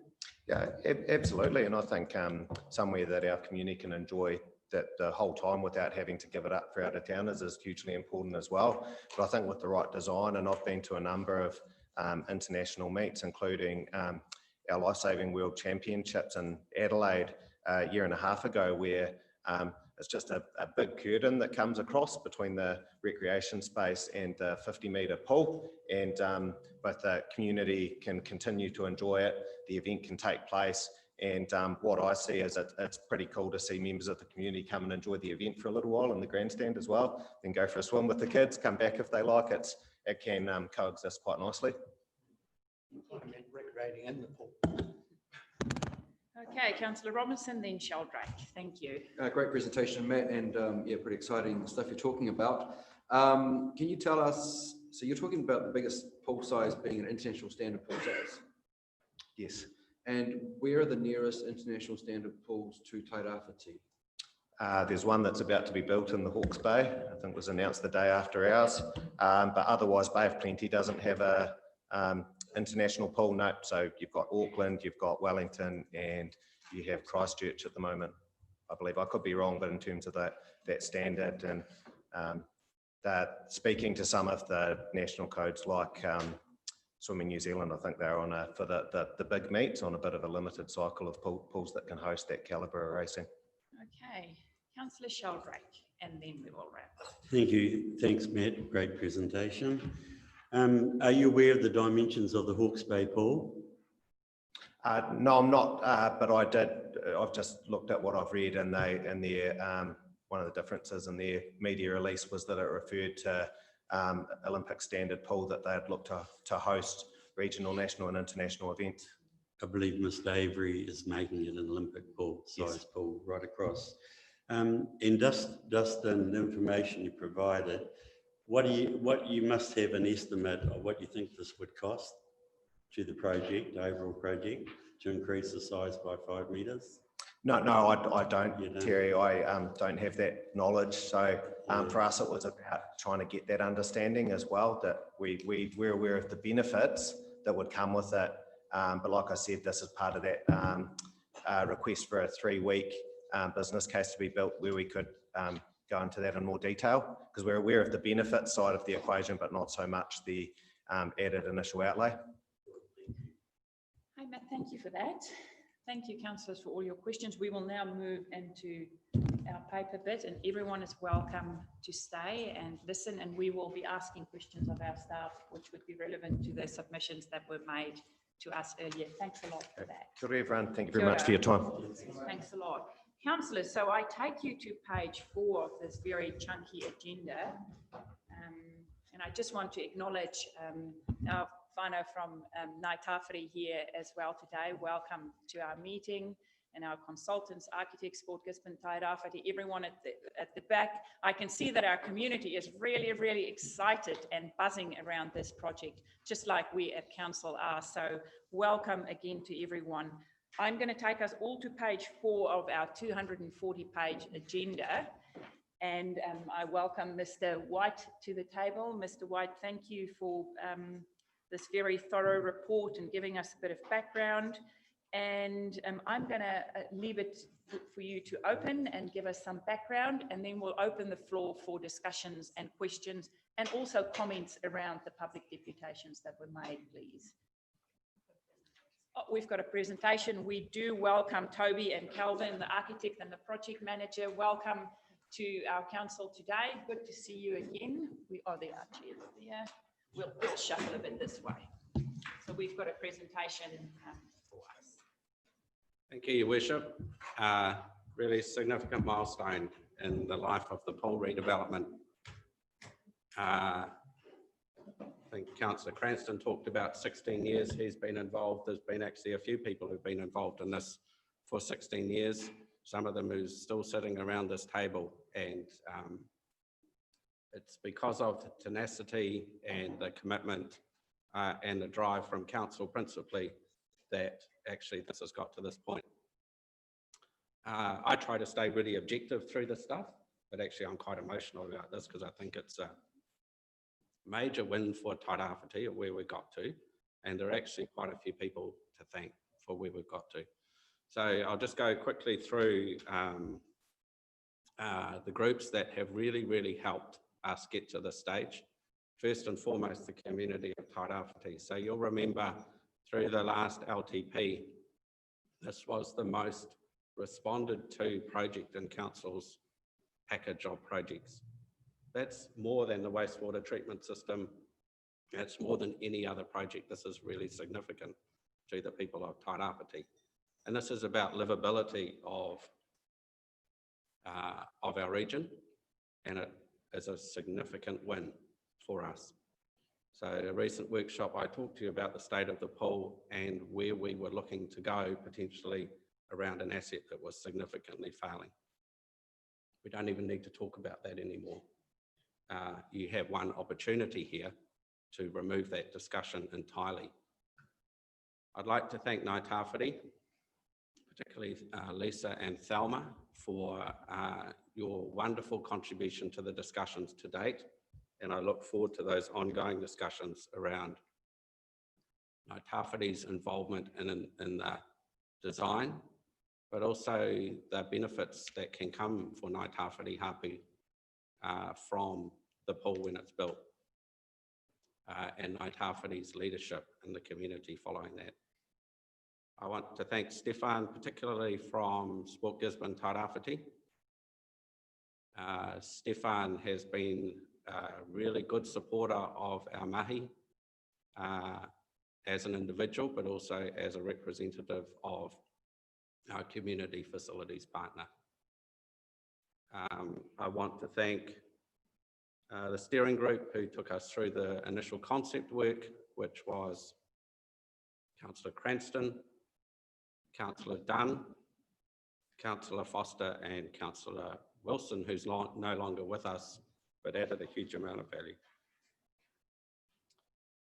I want to thank the user reference group. So if anybody is under any illusions that the community has not had the opportunity to feed into this project for the last 3-4 years, that's not correct.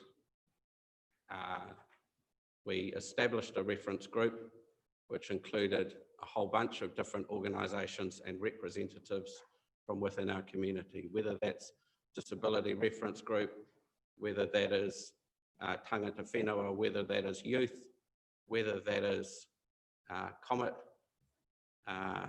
We got good coverage in the advice through that group. I want to thank Sport New Zealand for their support for this project through the peer review process that they undertook for us, which actually I know there was discussion about whether that was the right thing to do at the time, but frankly, I think that puts us in the position of having another strong element in government making its decision to fund the majority of this project. That's partnership, in my view. Also, Recreation Aotearoa, which was New Zealand Recreation Association at the time, who also contributed at a national level to the peer review process. And more recently, I'd like to thank the Midway Surf Club for the discussions we've been having around their project that they have funding from the Provincial Development Unit for, the discussions around how we make this precinct work as a collective precinct for our community. We're in this together and we all have the opportunity between us to make it work. I'll just make some more comments, if you don't mind, before the guys get into the presentation in response to the deputations this morning. Comet has been a really strong partner with Council and the community around the Olympic Pool Complex for many years. I don't need to restate what Rochelle and Greg talked about this morning, but I think that has to be acknowledged. And also what has to be acknowledged is the offer for ongoing partnership of mutual benefit. No decisions have been made, of course, at this point around how that might work, but there is real opportunity there. For the second deputation, Council's at a crossroads here. You have an opportunity that is largely funded by another party. That other party has requirements around its COVID response, and part of that requirement is around shovel ready. So you don't really have time to dilly-dally around with things that come late to the table. And to say that they haven't had an opportunity to feed in to the concept, the 50-metre pool is what was in the original concept. The dimensions of the 50-metre pool are what was in the original concept. So if the rest of the community can come out and make its comment around whether it likes the concept or not, it puzzles me why this group couldn't at the same time. So the crossroads you're at is you run a risk now of the government saying, nah, it doesn't really work for us. I'm right in the middle of contract negotiations to have a contract completed by the end of this week. 3 weeks is not going to cut it. So either you go with where we are now with the project, which has been well consulted, or you put that funding at risk. And I would make a comment as a practitioner in the national and international event space. I've been involved in Rugby World Cup. I've been involved in Cricket World Cup. I have been involved in Under-20 Football World Cup, procurement of events. I contributed to bringing the first All Blacks game to McLean Park in Napier. And I know for a fact, you pay for these events. You're in a competitive space. The question before about Hawke's Bay and what they are building with a 50-metre pool, you are in a competitive space. You don't have an event strategy for the region. This is a community development. If you had an event strategy, maybe there would be rationale in a business case. But I know you will pay to get events here.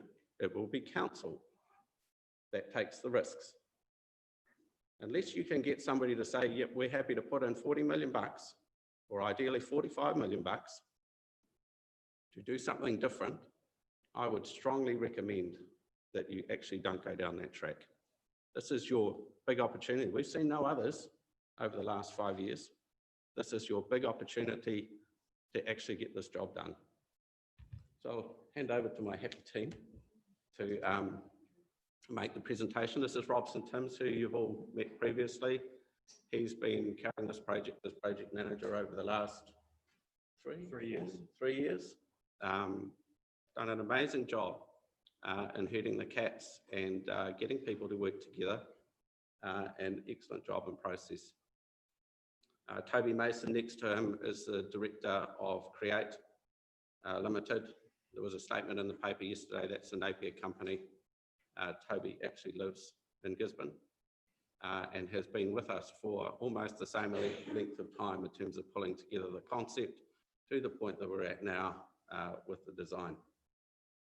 And next to Toby is Calvin Eden, who represents RCP. I can't remember what RCP stands for, which is our technical project manager, really well experienced and esteemed project management company nationally.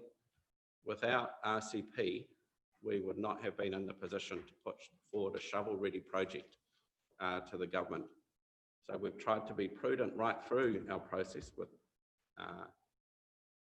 say, lack of surety of funding, but we have done enough to get us to the point where our case was robust enough for the government to say, yes, this works for us. And this team is actually the team that has really driven that, that process. So guys, I'll hand over to you. Take it away. Okay, thanks. So it's an exciting opportunity. My name is Toby Mason. Andrew's kindly suggested we've been part of the journey for. Come forward, guys. We've been part of the journey for nigh on 5 years, actually. I think it is, Andrew. It's going on quite some time. So it's fantastic to be at this opportunity now where it's got funding now for what is a regional community-based facility and to install a legacy now for the next 30, 40 years. It's of an enviable scale where it encompasses the modernisation and redevelopment of nearly all of the facilities at the site at the Olympic Pools. At its heart, though, it's a multi-purpose, community-based aquatic centre with enhanced water spaces that can cater for a full range of recreational and sport needs. It's also unique in that it has an indoor, all year round facility at its heart, and that's closed off and climate controlled in winter. And the intention is that this opens up in summer to connect to those surrounding water spaces. In terms of the planning then on the site, the surrounding water spaces that are being developed, we've got a new family zone at the centre, at the heart of the outdoor water play, zero depth water features. We have a new toddlers pool with themed activities. We have adjacent shade seating to that, a themed leisure pool with a lap pool component to still retain an element of outdoor swimming. We've got a new hydroslide. We're looking to retain the dive pool with a new modernised bomb platform. And then we've got a new summer-only change facility that sits to the south side that provides an enhanced amenity for this outdoor space in summer.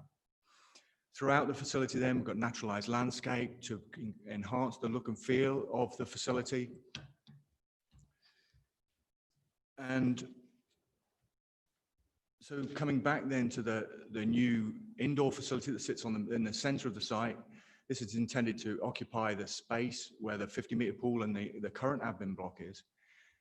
And in the planning then, we've pulled this back from Centennial Drive, as alluded to earlier, to create this recreational zone and pedestrianisation at the front of the facility. That's quite unique. And in its own right, it's to create a destination for the new Oneroa cycleway extension. Within this, the intention longer term is to have a pop-up cafe, some theming and some park to draw people to that location.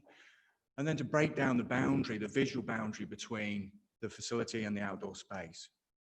Central to the design is this pedestrian zone, and to form that better connection with the foreshore and now the exciting new development that's happening at Midway.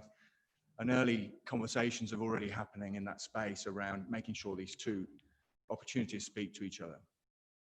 To support that on the diagram and the planning then, the day-to-day formal car parking has been slid to the west, providing access to the site from Stanley Road. To the north then on the site, there's overflow event car parking, which is more informal. Can you do the, would you mind if you flick to next? So in terms of then what the facility might look like, this is a view looking across the development from the proposed new hydroslide tower, looking out southwesterly across the development to the sea and the Tukuri Apawa, or Young Nick's Head in the background there. It's obviously a dominant form. In the foreground there is the pool hall, and then tucked behind that is the reception block that's to the south. This image shows the connection with the existing pools that are on site. And so you can see to the left there's the 33-meter pool. Just to the right bottom hand corner, there's the dive pool. And then we have that grass bank that runs down to the right-hand side that is used currently for event seating and overflow. So the intention of the facility then, as you can see from the image, is to have windows and doors along the north and east side that provides this visual connection to its environment during winter. And then in summer, these open to form this physical connection. The form and the design is all around embedding this cultural reference. And we're starting on that pathway of engagement with local iwi and hapu around making sure we get this cultural narrative embedded within the design from here on. So stepping, or just looking at the overall internally, what sits inside the space. The building is comprised of two key elements. It's the main pool hall that runs across the top of the page there in an east-west direction. And then to the south of that is the entranceway, the reception, the change rooms, and the therapy pool that runs along the south. In terms of the enclosed water spaces that sit within this, then to the top right-hand corner, we have the family zone, the heart of the facility. That is the shallow water spaces that are warm water. We have a leisure pool, a freeform leisure pool with bench seating and therapy jets at 900 millimeters deep. Adjacent to that, we have a water play pool with beach entry from 0 to 500 with bubbles and jets and water toys. To the bottom left-hand corner of that pool, there's a quieter space for toddlers and children. To the left-hand side then, we have the main pool, which is the multi-use 50-meter pool with its movable bulkhead. And it's set in it, the bulkhead is shown here in its mid configuration. And in doing so, it allows us to split the pools in terms of water bodies and run two sides of the pool at different water temperatures in day-to-day configuration. In event mode, or when it's larger format, the bulkhead moves to the side and it becomes one pool. In its day-to-day configuration, then the right-hand side can be heated to a slightly warmer temperature. It is shallow water, accessible entry, and then can house clubs and aquatic sports for elderly patrons, such as aquafit, aquajogging. It could also have activated water for inflatables. To the left-hand side then is the deeper water space, which is primarily targeted at more structured formal lane swimming, water polo, underwater hockey. These types of sport facilities can then be used in that space and run coincidentally with the other pool. To the south then, slightly off to the side, is its own acoustically separated enclosure for the mixed-use hydrotherapy and learn to swim pool. All of these pool spaces are then accessed from the central main entry point that forms the gateway control to the site. So in winter, it's a rational way of entry into the pools, and then its central planning then allows access when in the summer condition throughout to the outdoor spaces. In terms of change rooms then, we cover a wide spectrum of needs, both group male and female change, some privacy cubicles within those spaces, and then a central accessible change room at its heart. Throughout the philosophy of the floor plate, it's been this inclusion of accessibility, and every pool has either a ramp, and in some cases we've had addition of accessible stairs in addition to the ramp. Further to this, we've made provision for a pool pod lift platform to be sited on the left-hand end of the pool that can provide accessible provisions to the deep end of the pool when it's in the split configuration. Next slide.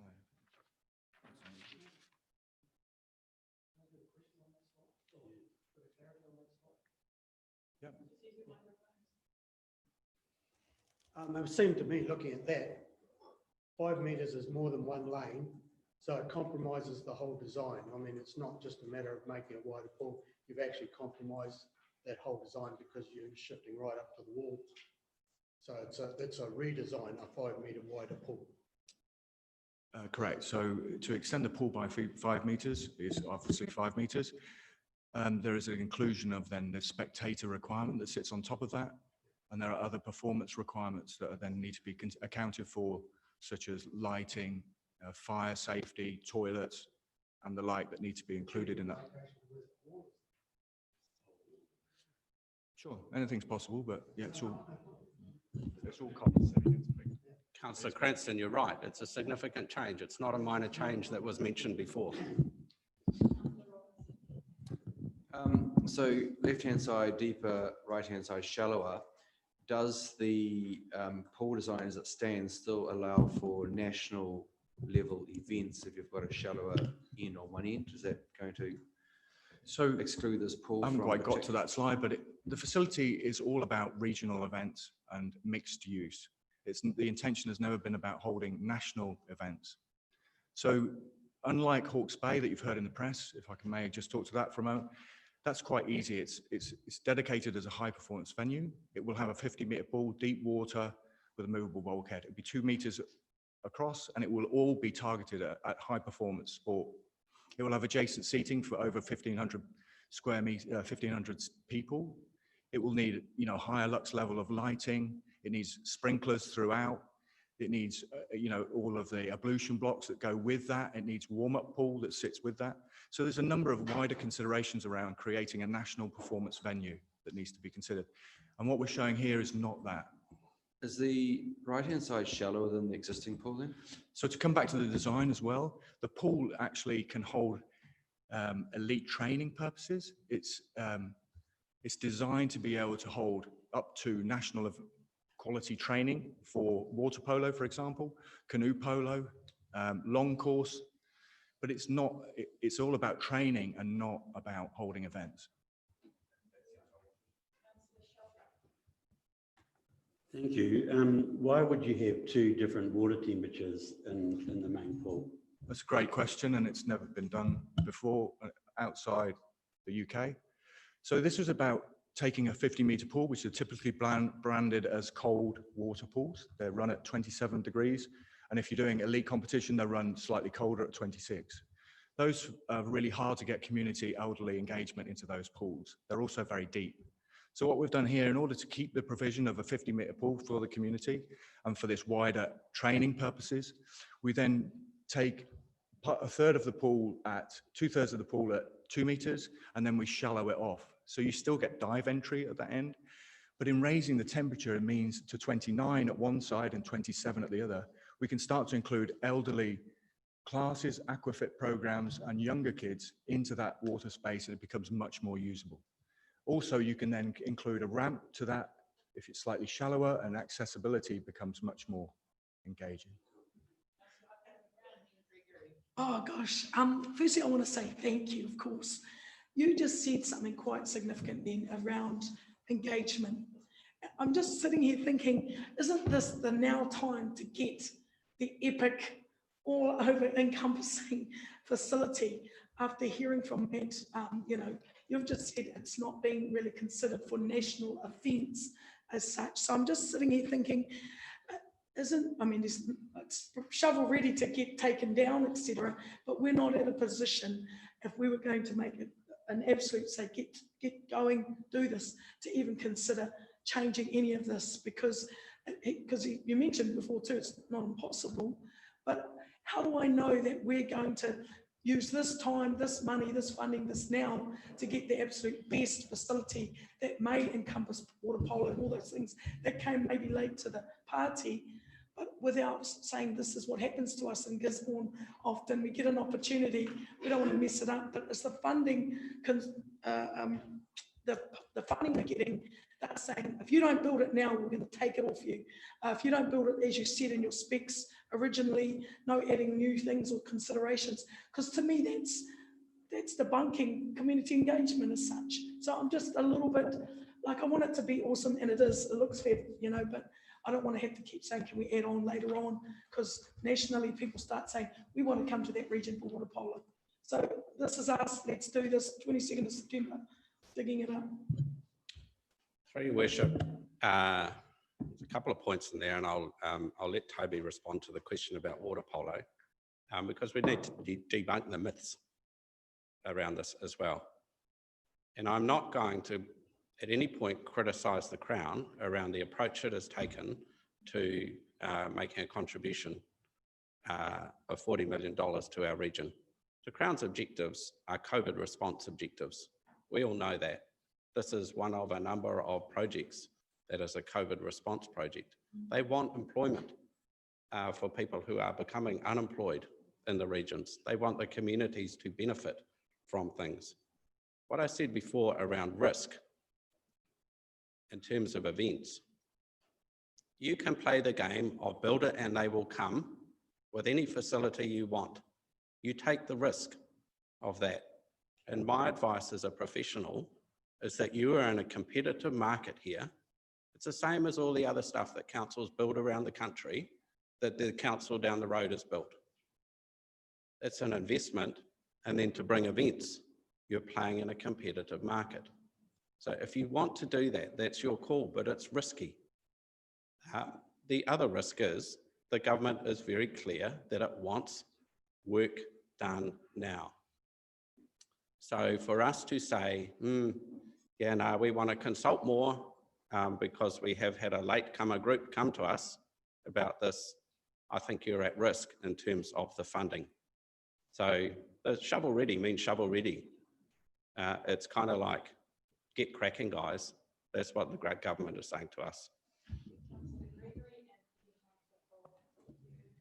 This maybe is coming up in the presentation, but I was just interested to know what sort of considerations have been given to access for elderly and disabled for the pools, like ramps or. Yeah, sorry, I thought I'd just talk to that. So, yeah, no, and so if you look at on the plan then, so if we go through each of the pools, if that would help. So in the family zone, we have a leisure pool that has ramp access. We have a warm water pool for toddlers, which is beach access. That means 0. When we go to the 50-meter pool, we've got both a ramp and accessible stairs to the shallow end. And at the deep end, we've got provision for a pool hoist, pool pod. So into that. And in the adjacent learn to swim and hydrotherapy pool, we've included a ramp and accessible stairs to that facility. So every pool is really well catered for beyond what normally would be required.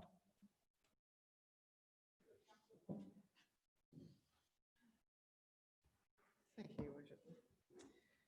There's a few of us that have come late to the table, and I guess that gives us the potential to ask some pretty naive questions of this design. I guess if we're going to be that risk averse that we would not want to try and attract international use of a facility, then we would never have attracted R&V in any of the other events that come to this region. So I guess I just want to state that my position on this and what I want to ask you is, can we not build a facility that encourages people to come to Gisborne rather than pass through Gisborne on their way to Hawke's Bay? Now, that's just a thought around, you know, the difference between a recreational facility as compared to a training and sports facility. And when I look at your design front on of your big curved roof here, the outer edges of the curve would probably cover your extra 5 metres. Am I wrong in thinking that? Yes. I'm wrong in thinking that. So that wall kicks in how much? I'm sure there's measurements in here somewhere. I can show you some internal slides. I haven't got to those yet. Yeah. I'm just going to quickly call in here. Can we just, before we start debating or asking these technical type questions of architects and project managers, can we maybe finish up the presentation first? Sure. So we get a good idea of what we are talking about, and then we will move on to those questions. Thank you. Thank you. My question still sits though. Sure. Sure. Thanks. Yeah. So look, just to run through then, this is a view and get an understanding of what it is that's being built. This is a view looking back at the east elevation across the existing 33-meter pool at the end of the pool hall. You can see here that the intent is to have this strong visual connection between the pool inside and the pools outside. And these doors then open up in summer to form that physical connection as well as visual. The pool hall has been raised relative to the outdoor pools. You see they sit higher. And the reason for that is that we've got this 2-meter deep pool now at the back. That also provides an opportunity to equalize the floor plate and enhance accessibility for all users through the building in its winter use. The curved form then not only provides the opportunity for cultural reference, but it also is a strong, resilient form that's suitable for these extreme weather conditions that it's going to be exposed to in this location. Next slide. Stepping inside then, this is a view looking across the family zone. In the foreground there, we have the water play pool with bubbles and jets. To the side is that slightly quieter toddler's pool. Off to the right-hand side is the leisure pool with its bench seating and thermal jets. And then it's a bit difficult to see, but in the mid-zone there, we've got the warmer end of the 50-meter pool, which is shallower and can hold the aquatic, aquafit and aqua jogging classes. And then we've shown an example of coincident activation with the use of inflatables. As part of a sustainable design approach then, we've introduced the roof light that runs down the center of the building. This sits over just the pool area and provides shade protection to the surrounds and the seating. It's highly insulated and provides controlled natural light to the space. And in doing so, that allows us to mitigate the need for artificial lighting that's from day-to-day use. It also provides the ability to capture a degree of solar energy in the space, and we can use the heat recovery system that's on site to capture that free energy and use that to heat the pools. Both of these initiatives are presented in the report, and they provide year-on-year energy savings.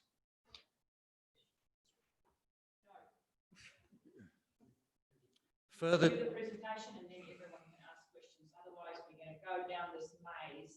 What we're asking is the presentation, and then you can make a note of your question and ask it when we finish. In terms of materials then, we're looking to use sustainable materials wherever appropriate and possible. We're intending to use timber framing for the main primary stability system in the pool hall, highly durable and suitable for this corrosion environment. And then ensure that the cladding itself is suitable, again, for this marine and aquatic environment. Additionally, as part of the sustainable design philosophy, there's initiatives such as grey water harvesting that we can use to flush the toilets, and rainwater harvesting that we can use to then water top up the pools. These are going to be worked through, though, in terms of cost-benefit analysis as part of any design to make sure they're appropriate and can stack up in terms of cost and payback. Next slide. So this is a view from the other end of the pool. So this is looking back across the kind of the deep, cooler water end of the 50-meter pool. The bulkhead is still at its 25-meter position. This can hold then competition swimming, short course events, water polo, underwater hockey, etc. And with the movable bulkhead retracted, that we get the benefit of the whole 50-meter format.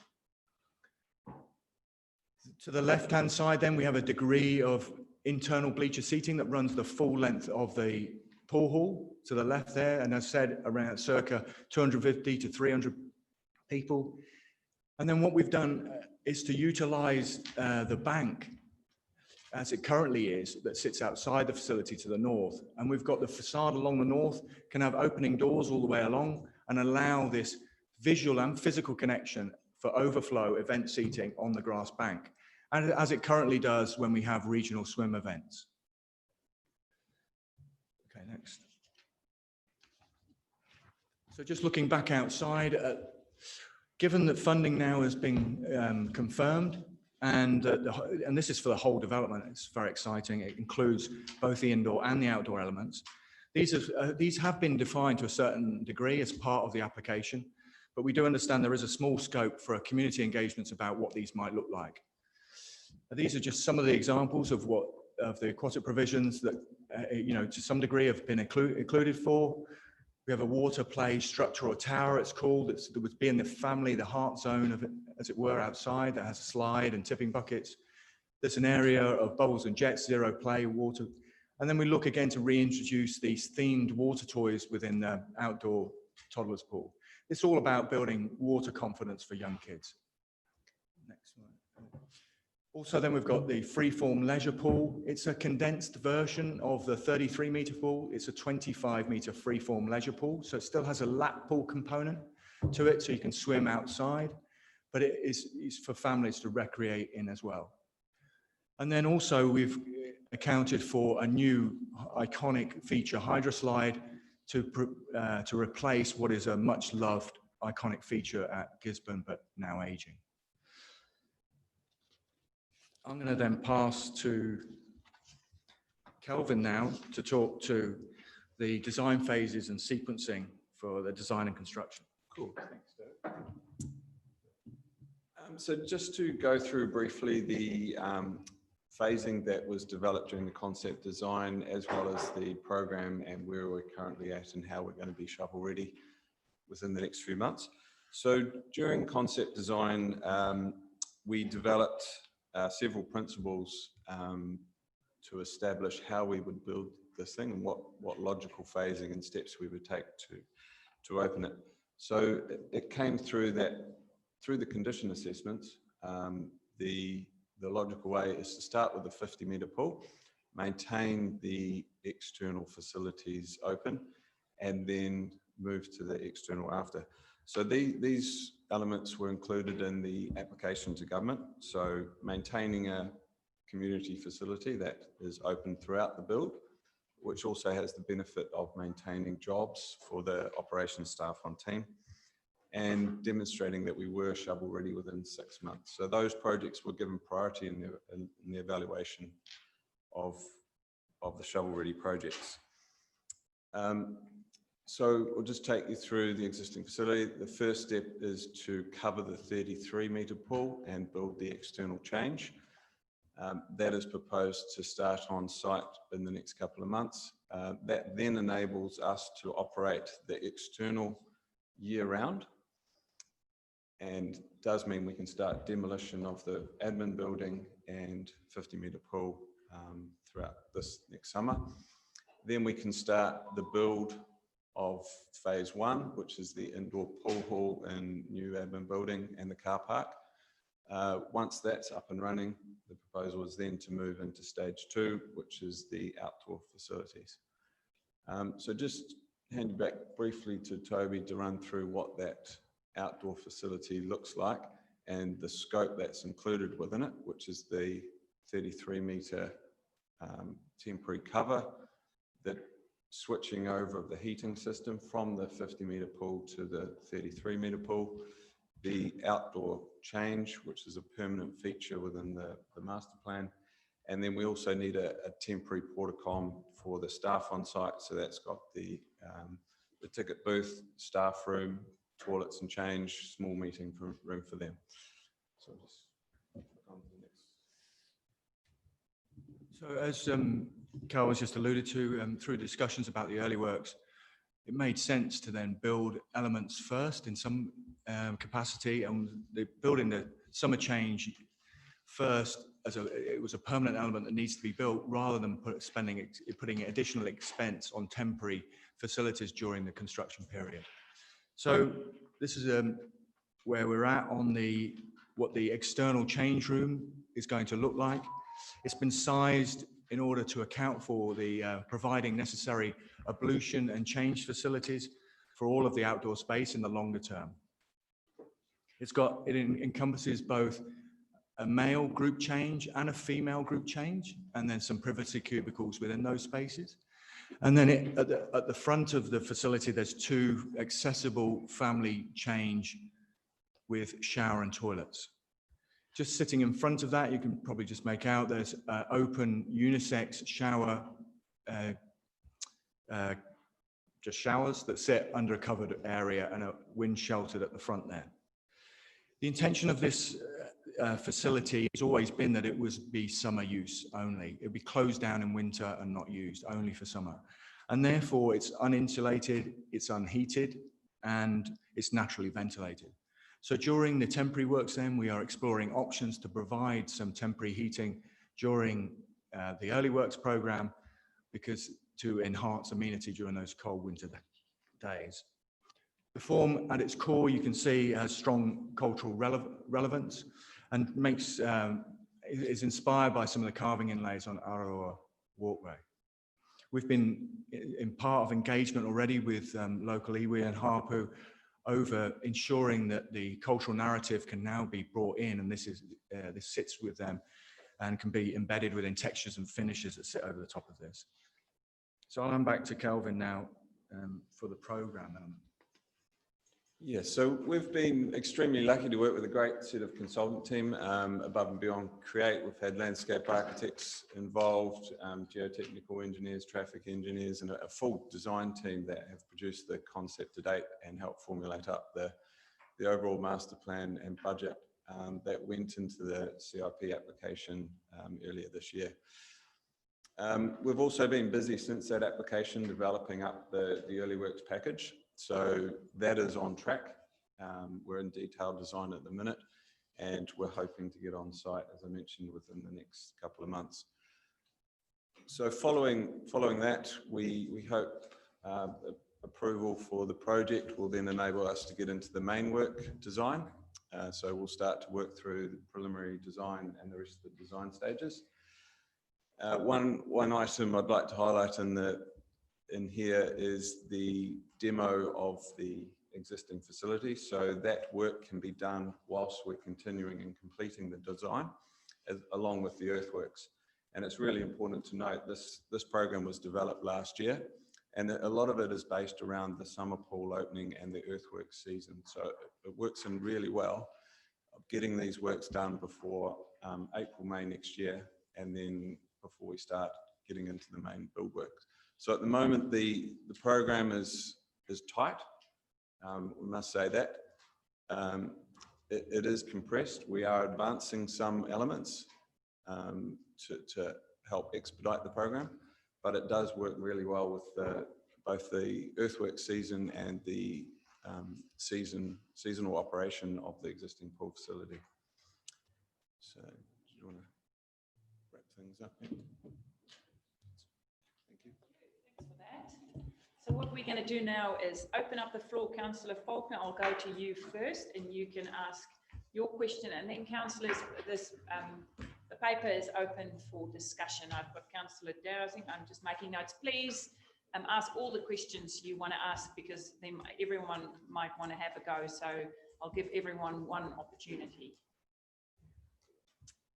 Thank you, Your Worship. I return to the fact that, and whilst I fully appreciate the fact that the bank is in existence, shifting the bank is probably the easy bit, to be fair. Thinking in terms of that outer wall and the idea that you know we could crib into that space to create a sporting facility as much as a recreational facility. I've got no desire here to slow things down. This is absolutely not about slowing anything down, and I just would like to explore it. That's all. That's just a simple question. Yes, give someone just talk about that. Yeah, look, we've got a facility here that can hold those regional events, and like I said, the pool now, the 50-metre pool, is quite unique in the way that we're making it mixed use. Yeah, but it's still the ability in its big format to run, significant level training events and club level events for swimmers, for water polo, underwater hockey, surf lifesaving and the like. And that the brief is around trying to reconcile that with regional events. If we do increase the pool width and the capacity seating, it would be a significant delay. It's not just a small consideration, it's a significant cost. The pool width has to increase by 5 meters. We have to include capacity for 1,500 people seating inside, because if the events aren't going to be held in summer, they need to be held in winter, and that needs to be accounted for. we're working with clients around designing high-performance venues. We understand what needs to go into these spaces. And this is not a high-performance venue. It's a community facility that tries to integrate a lot of needs and wants. And I think we've achieved that very well in what we've got. If you want to move to a high-performance venue to hold national events, it is a significant cost and it's a significant size difference. It's not just about the pool. There's lots of other infrastructure that sits around that, which would have a significant impact if you were to consider going to that level for holding events I'm talking about. Thank you. Councillor Dowsing and then Councillor Foster. Thank you. I'll try to work through this in order. I've got a jumble of notes though. Firstly, I wanted to touch on recycling plan for the demolition. Where's our circular economy thinking in that? What are we doing in terms of the recycling plan for the current facility? Exactly. So that's part of the next stage of work. So at the moment, we've got a concept. As part of the preliminary design or next phase of the project, that's where we would develop up the demolition plans, and that would incorporate things like recycling and whatever else can be salvaged out of that existing package. We have started to talk to contractors as well, and they would be heavily involved in opportunities for that as well. So that's thank you. Yeah, I guess when I look at that facility, obviously we understand what it's made of, and I wouldn't want to see it not used, particularly seeing we have quite a big burden in our community for more covered spaces. So there's potential for the existing structure and reuse. I'd imagine some Hawke in this region would love a bit of shelter, potentially. After the recycling plan, I wanted to talk about next steps, which you brought up on the table, but I couldn't see that. I just couldn't find the page. So we've just gone into detailed design phase, is that right? For the early works only. The first stage works? Correct. Okay. And if there were to be a desire to address a variation in terms of extended width and pool depth, what kind of delays would that specifically cause? Is it a material delay in project delivery, or simply a delay in detailed design phase and a cost on variation? We would need to relitigate the concept design as the first point of touch, and I would estimate that would take up to a couple of months to do before we could then confirm and start preliminary design. It would have, I think, more so a significant cost impact to it, and where that funding would come from, and also held up, I guess the delays to date throughout this year have primarily been around funding. And if we were to hold up that funding process, that would be unknown and a significant risk to the project. Absolutely, a risk that I'm sure none of us would be willing to take in terms of jeopardising the current funding. It's a question of whether there are other funders who would put in because of the opportunity that may present itself if there were additional work. There may be other funders willing, but that's not for council. Council doesn't have the money to put any more into it, so it's very difficult to know whether there's a funder out there that would want to see other results. In terms of the roof structure, I understand that there are risks that come with clear roofs over pools, particularly in the visibility and glare, and in overheating in some designs. Has that been considered? Are we concerned about visibility for lifeguards, visibility for and potentially additional heat with climate change in the sunlight hours in Tairāwhiti? So correct, that's a good question, and I'm aware of that. We were involved in Coastlands Aquatic Centre, which has ETFE as a former practice. I was part of that design team. We thermally modelled that, and we worked with that. We've done a number of ETFE buildings around the pool, around both New Zealand and back in Europe. We have a lot of experience on those pools. For what was being proposed here, we've done the thermal modeling, we looked at that daylight, we understand glare issues, and we understand the thermal consideration. At Coastlands, it was developed at a time where it was pre the application of cooling on pools. Up to that, it was actually constructed probably 6 years ago. And at the time when we were building it, cooling was only introduced into that. And we offered it to the client as part of that construction program, and it was not taken on at that time. What we're showing here now has embedded cooling within it, and it has more shading coefficient. What's exciting about this proposition, though, unlike any other proposition in New Zealand, is the ability for it to connect with outdoor pools. Ostensibly, pools sit as isolated climate control spaces that don't engage with anything around it. What we're proposing here is that on warm summer days, it opens up at the sides and doors, unlike any other facility, unlike Coastlands, and that forms that natural ventilation, as well as having the ability to leave those doors closed and cool. So we've created a resilient concept here that can deal with those conditions, we feel. And what about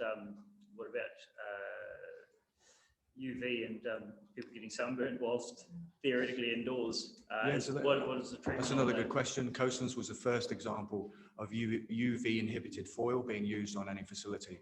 So we did daylight modeling and UV analysis on the foil, and it was shown to sit within health organization guidelines, so you don't have to wear any sunscreen. So it's bright, but yet there's not any worry of anybody getting burnt inside this facility. Just one more question then, and that was around the cultural layer, which you mentioned was inspired by the Aotearoa walkway. What are the plans in terms of developing its unique cultural elements within the space? Not just inspired by, but designed for purpose. Absolutely. So we've put a strong foundation with Ngā Tāwhiri around the fundamentals that sit in behind the project, and that will then be physically represented throughout the build. There is a process in place. Well, we're working through it at the moment around getting the physical artist representation involved, and that will be carried through the project, through the build, and then we'll be looking to incorporate Ngā Tāwhiri's incorporation of the project throughout the operational component of the facility as well. Great, thank you. I guess just in closing and reflecting on the paper in front of us, is that the facility is used 94% by recreation and 6% by sports. So we need to reflect that, and it's also 100% funded by our ratepayer. Even though we're receiving this great deal of investment, all of the operating costs and the depreciation will be on the burden of our ratepayer. Albeit we do receive some small income towards it from the operations. I think that the burden of any changes to design potentially sit outside this organisation and making an approach with the information required to make that change. I'm not saying that there's not a case for an additional 5 metres on the pool and 20 centimetres in depth. I'm just saying that we don't have the information to warrant delays based on the staff information given. And we don't have the, but if that information were to be provided, I would consider the cost implications and whether it should be implemented if there is a great well-being outcome for our community that we're not achieving. Thank you, Councillor Dowsing. Councillor Foster and then Councillor Robinson. Thank you. Yeah, thank you for a great presentation. My first question is that we have a wood first policy in this region, so are we going to be using local wood wherever we possibly can? I see the beams coming across there, and we have a wet project which is just totally aligned to that kind of concept of beams. So that would be the first one, but the rest of the project as well. Yeah, so we've started to look at who is capable of building beams of this size and scale, and we believe there are 2 companies within the country that are capable, both in the North Island. we would then look at the procurement source and hoping to get those from local forestry. So that process has been thought about and yes, will be prioritised. My other question is that we have just heard from a very credible group of an option for 5 metres. I know it's come at the last minute, but we also got $40 million, which probably a lot of us didn't expect that we're going to get. So it's obviously created a lot of conversation in the community. Now, my question is, they are asking us for 3 weeks or 2 weeks, it was 2 weeks originally, for them to go away and come back with possible funding options and design options that may not or may impede on what you're trying to do. So my question is 2 weeks going to make any difference to what we've got planned here already? Your Worship, yes. Because the contract will be signed on Friday, today. You have $40 million in principle from the government, subject to agreeing the contract and the government's timelines around the contract this week. Councillor Robinson and then Sheldrake. Thank you. The temporary roof, which is going to be put over during phase 1, is that going to be designed and manufactured in such a way that it may be disassembled and repurposed? I would really like it. Yeah, correct. That's yeah, cost permitting, that would be the intention of after use. We've looked into costing purposes of both having a temporary and buying, and they sit comparable. So it's being worked through at the moment, but yeah, the intention would be that it could be huge tarps. What sort of cost are we talking about with this the cost of the temporary cover? What sort of cost are we talking about? It's actually it's nearly 320,000. And through your Worship, that's the report states that as a may. We may do it, but whether we need to do it or not, put that temporary cover over the 33-metre pool. Didn't understand the court ought to be a may, that we were going to cover it and we were going to redirect the hot water to make it hot water, because part of the whole sales pitch was we were able to provide the community an ongoing facility while the whole project took place. So are you saying this may not be able to be provided? It's not so much about whether it may not be able to be provided, it's whether it's needed or not. Once it's heated. The pool will be heated, it's just whether it needs the cover over it. Councillor Sheldrake. Thank you. Just with the bulkhead, does that sink, or does the 50-metre pool become a 49-metre pool for competition?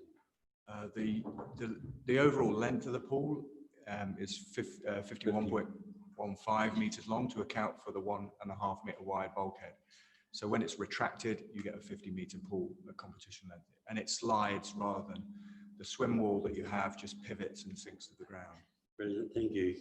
Probably I'm unique in this room. I've actually brought to New Zealand 10 World Championship type events in the sport of triathlon, and just to support Andrew's comment earlier, the World Triathlon fee for Auckland City, the fee that triathlon at the front, was 500k to tender for the event. In the World Cups, I debated them in New Plymouth, 112,000 was the last one I paid in 2014, was the fee to tender for a World Triathlon in New Zealand. And that's a World Cup, which is the lower type event. Councillor Seymour. Thanks, Madam Chair. I'd like to thank the gentleman for the presentation, thank Mr. White for the very clear messages that we've received this morning. And it is going to be a substantial improvement on what we had.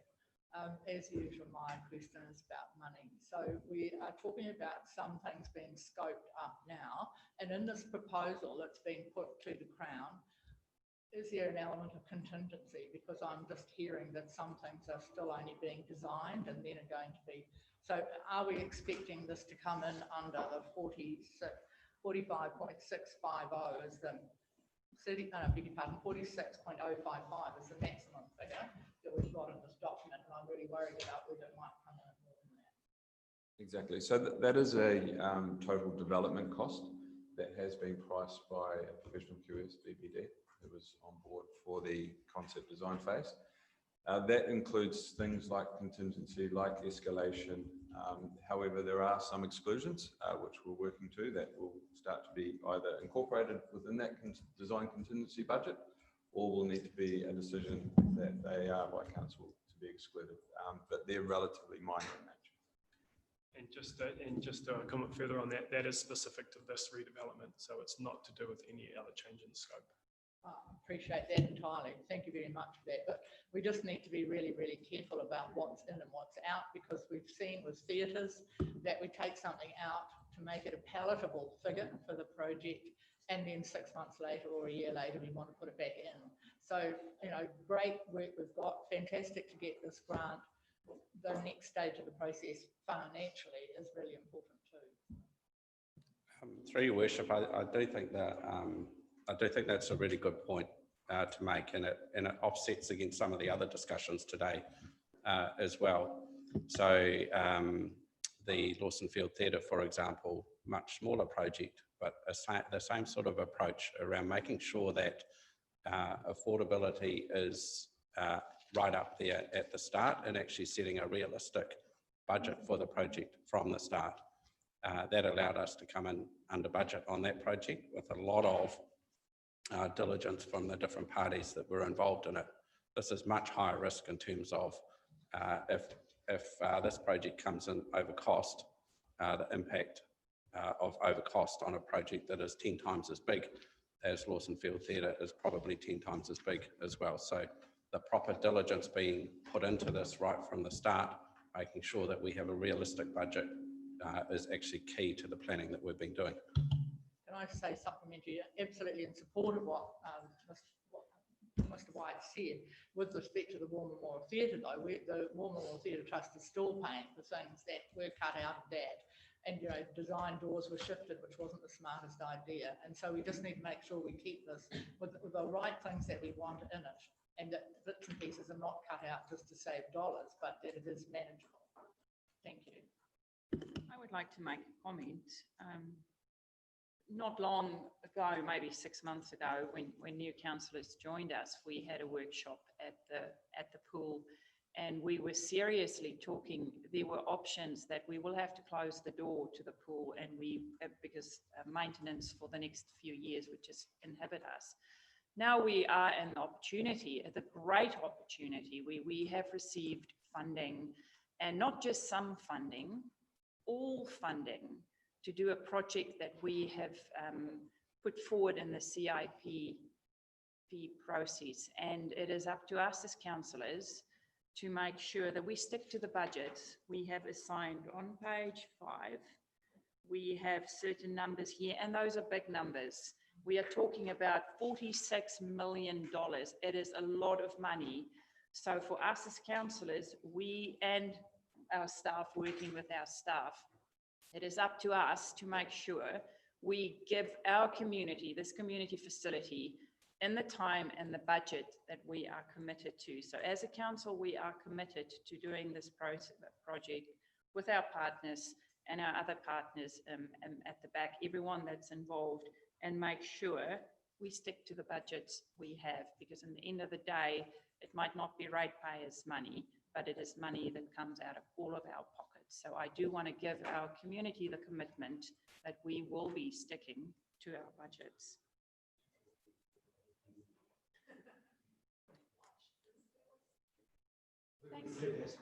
Thank you. Councillor Dunn is next. Yes, first thing I want to say is as elected members, it is our duty to listen to our ratepayers. Even if they come late to the party, we listen and we fully consider what their thinking and their ideas are.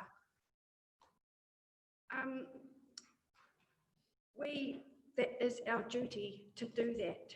And I'm pleased we've done that when it's come to the pool, even if we don't like what they're bringing to us or find it hard to consider. My questions are, I'm very pleased to hear that there is synergy and connectivity with the Midway Surf Lifesaving Club. They have a vision for the region, and it's really important that our pool facility fits in with that. We don't quite know what that looks like at this stage. As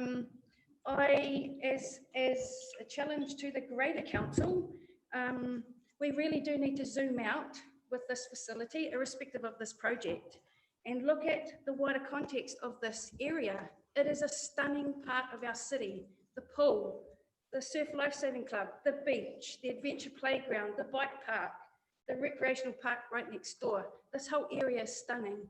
So as we go into our long-term plan, I do hope that the connectivity of all of these assets are taken into account and we make it even more beautiful and connected than it currently is. For example, can I get to the adventure playground with my children from the pool safely? Can I get to the beach from the pool safely? At the moment, we can't do either. So as we go into a greater planning of our long-term plan, I hope we take those things into account. On page 85, which is not that one, there is the picture. The only thing that I could come up with, which I'd like you to either give an answer about or why it's that way, is I noticed that the staff, where it's located, is as far away from the water use as possible. And how come the staff rooms aren't in an area where they can see the water users? So in other words, you'd reverse where the staff is with the wet change area. Do the staff not need to be looking out over the water use? So that is the case for the Learn to Swim, and we've put a poolside office adjacent overlooking the swimming pool. But in terms of the main facility, they need to be in poolside and actively watching the facility poolside. Yeah, but we do have a poolside office in the Learn to Swim because that's slightly operated differently. Correct. And Yes. the staff where the wet area is. And Correct. Yep. We're slightly space constrained as well. She's not on my list. I haven't seen a hand up. And the Cranston, Aquahana Brown. About 2008, 2009, I went home with two emotions. One was happy and the other was frustrated. The happiness was that we had got the pool onto the long-term plan to commence in 2014. The frustration was that seemed like such a long time away at that stage. Now here we are, we're finally getting to a position where it's going to happen. Now, what I have learned through this process is it can't be all things to all people. But what I have learned is that this pool is most things to most people. So I think it's a great solution to what were some of the issues that have come through this process. The process has been going on for a long time, and I'm slightly offended with any indications that it hasn't been widely consulted on, because it's been consulted to death. The plans have been put in front of us, the plans have been changed, the plans have been adjusted on those consultations that we've had. It's been out at the showgrounds for many times and had changes from that. The most recent was the community facility strategy, where it was widely spoken about and that, and all those gave the community opportunities to come and discuss them. So it is a little bit frustrating on the basis of having been in the process for so long and still having it out in front of us, that we do get these things. I really see a 5-metre extension to the pool as being a major impracticality, if you like, financially, time-wise, and all those. And no offence to the submitters, but to have the capacity and capability to do those numbers and to do those exercises, I don't think fall within them, especially not within a 3-week period. So I'm really keen to see this up and running, and I'd like to move all the motions that we have in front of us, because after 16, 17 years, I'm really keen to get into the new pool. I was in the old pool yesterday. I'm a frequent user, and it's quite disgusting down there at the moment, and quite discouraging to any comparisons we've got with other communities around the country, because I use pools around the country as well.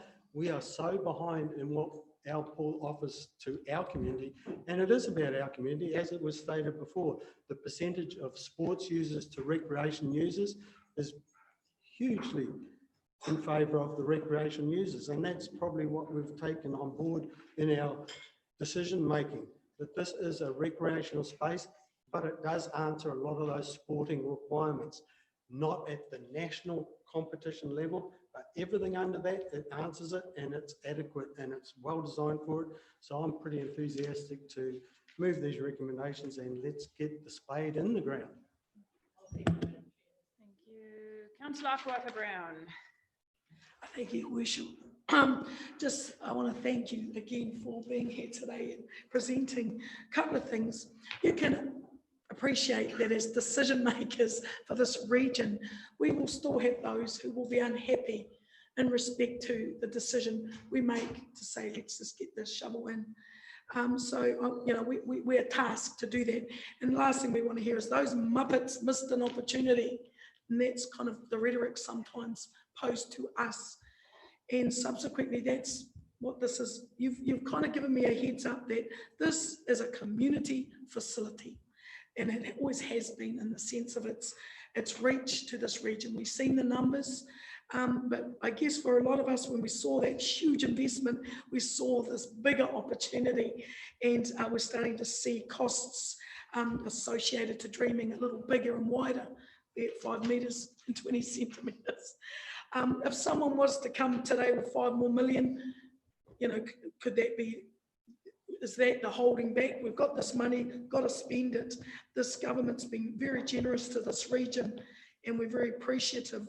We obviously don't want to, what's that statement about gift horsing? But anywho, I just want to say that I get frustrated anyway because we know things take time. Being on council for 7 years, we know we don't want to hold things up any longer than they have been for this project. However, there's like this contradiction around regional development that we get when we're looking at our Title 50 economic action plans, because it's just Gisborne after all. We've got this 46 mil now, let's get to it, make it happen. And any variation is just going to create too much hard work to change things. So I just want to be clear in the comms, and I know the newspaper is here, that we have spoken to this, we've got the funding, we have the space shovel ready, but there are a lot of people that will see missed opportunities as that this governance table didn't take them on hard enough. So I want to, whilst I appreciate all the complexities and the challenges, I don't want to be part of the legacy that was told, you should have fought for that, Meredith. You should have said 5 more metres. Come on, I'll give you part of Alpini Road. But at the end of the day, it's not mine to give. But thank you for that. I want to just ask one question though, in respect to a recent bypass conversation. Has that been taken into considerations just with the structure? Because it's a heavy road use on the other side. So with the plans, I just wondered the impact of a bypass to this. And my last question is unforeseen issues with the project, like we found asbestos and pipes and old rubbish tips. There's none of those unforeseens in this mix. Thank you. That last one we have made a contingency for. So there is a sum of money. So when we did the geotech testing on site, we were made aware that the mounds surrounding the existing 50-metre pool were from spoil, and whenever spoil is used, typically people get rid of some rubbish at the bottom, which was found. So there is a risk of something being found in those mounds, and when we remove those. So there is a contingency in there, provisional sum, like there is for many elements within the overall budget. So that has been allowed for, but it is again a project risk, which we'll work through and try and mitigate as we go through the process.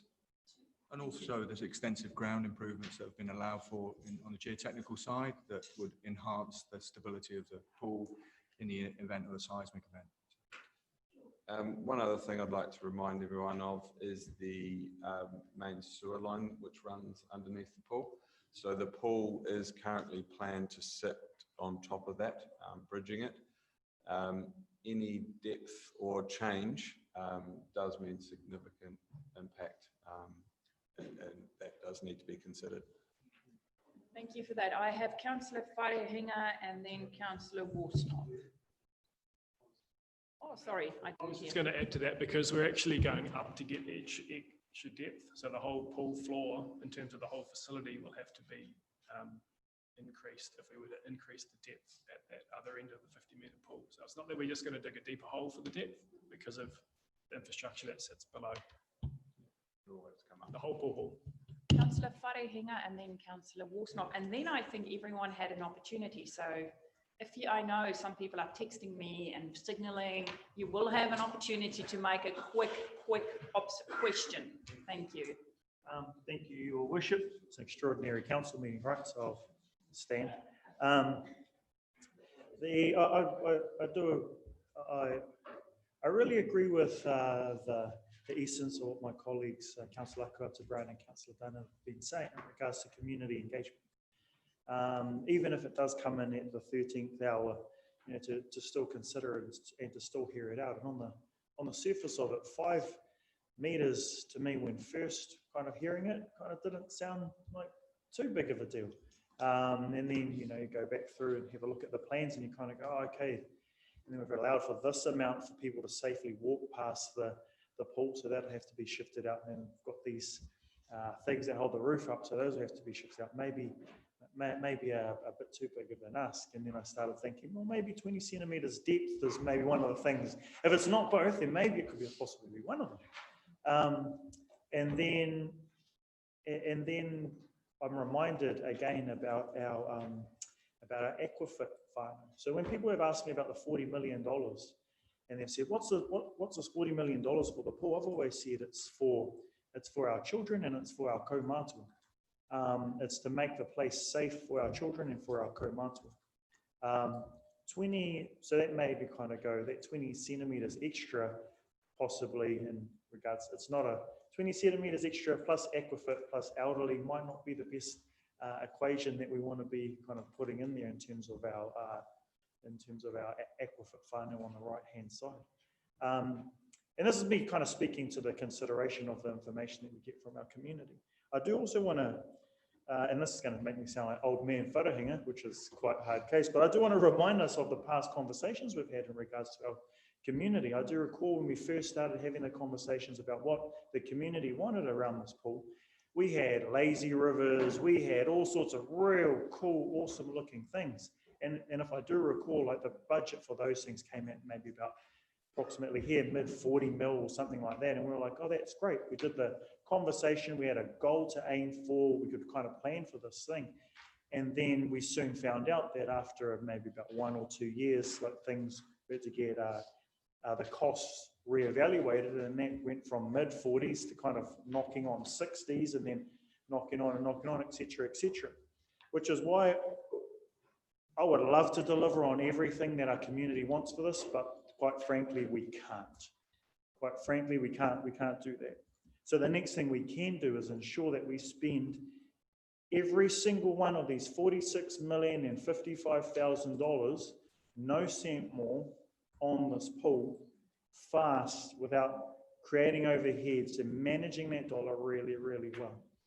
I don't want to be, I admire my colleagues who have been around this table for a longer time than I have, because to, you know, like Councillor Cranston had said, to be in the situation where you've been around this for, you know, umpteenth years, I don't want to be a councillor that has been around this table for that long going, man, we're still banging our head against the pool. I want to be part of the councillor group that actually creates action around this pool. So I absolutely support the recommendations that are in here. To me, I think that we're hitting it at that 99.5% of landing it with where our community needs it to be. So I'm in support of where we're going.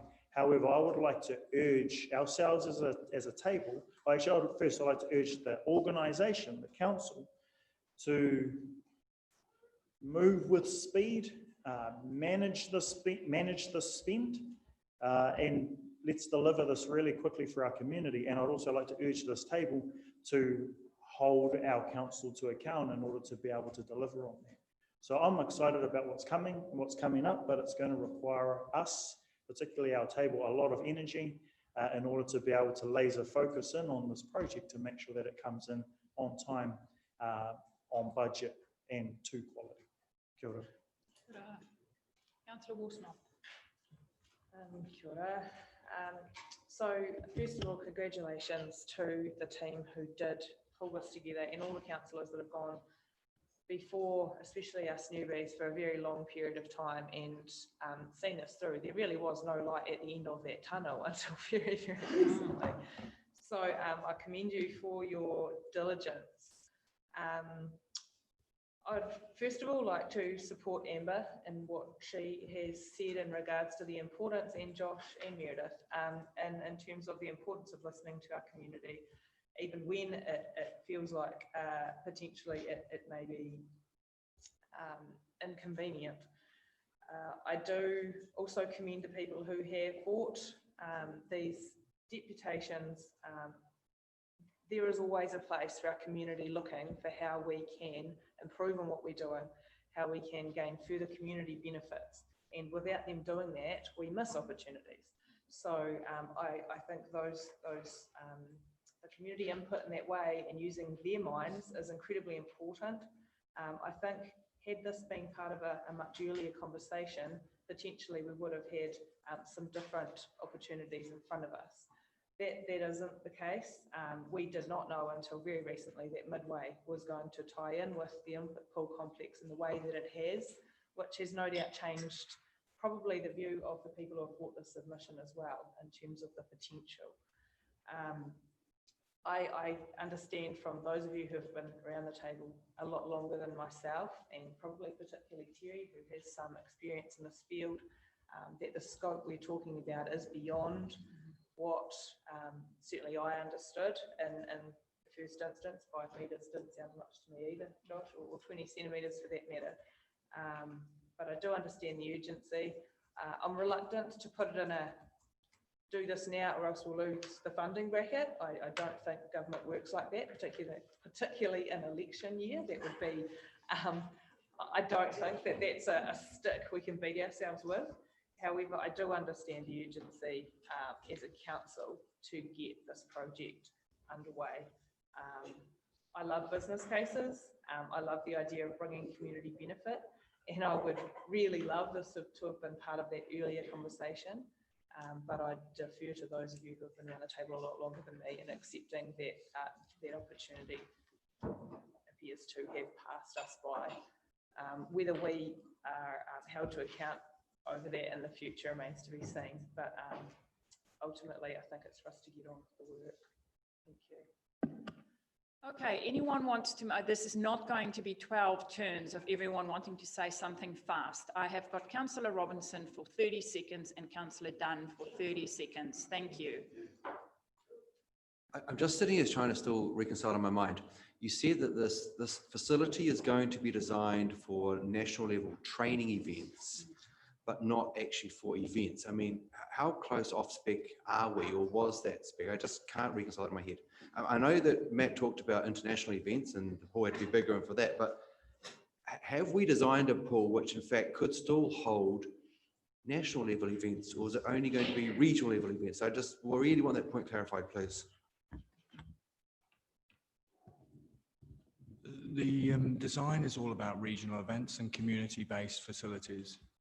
If we're involved in national facilities, and from our understanding, if you wanted to hold a national event in this pool, we would, or even an international, you would need to increase both the pool width and the concourse area in order to provide seating. It's not just 5 metres for the pool, it is then 5 metres plus you need to increase from 250 seats to up to 1,500 seats for spectators.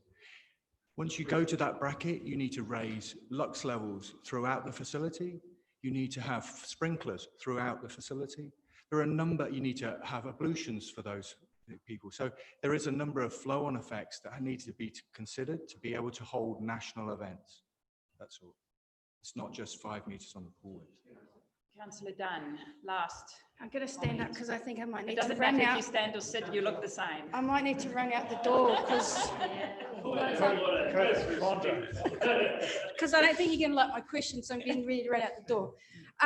Should we be bold and make a decision right now on whether we are going to consider the 5-metre extension, or should we just say no and be open with the people who are going to continue to do work? Or could we go to the government and ask them, are they open to a change of scope? And if they say no, then we say no, we can't do it. So I think that question has been answered 4 or 5 times today by Mr. White, that we have had 2 years of discussions, it is, but he's answered it on our behalf because he's the person in charge of it twice. So Mr. White, do you want to answer it again?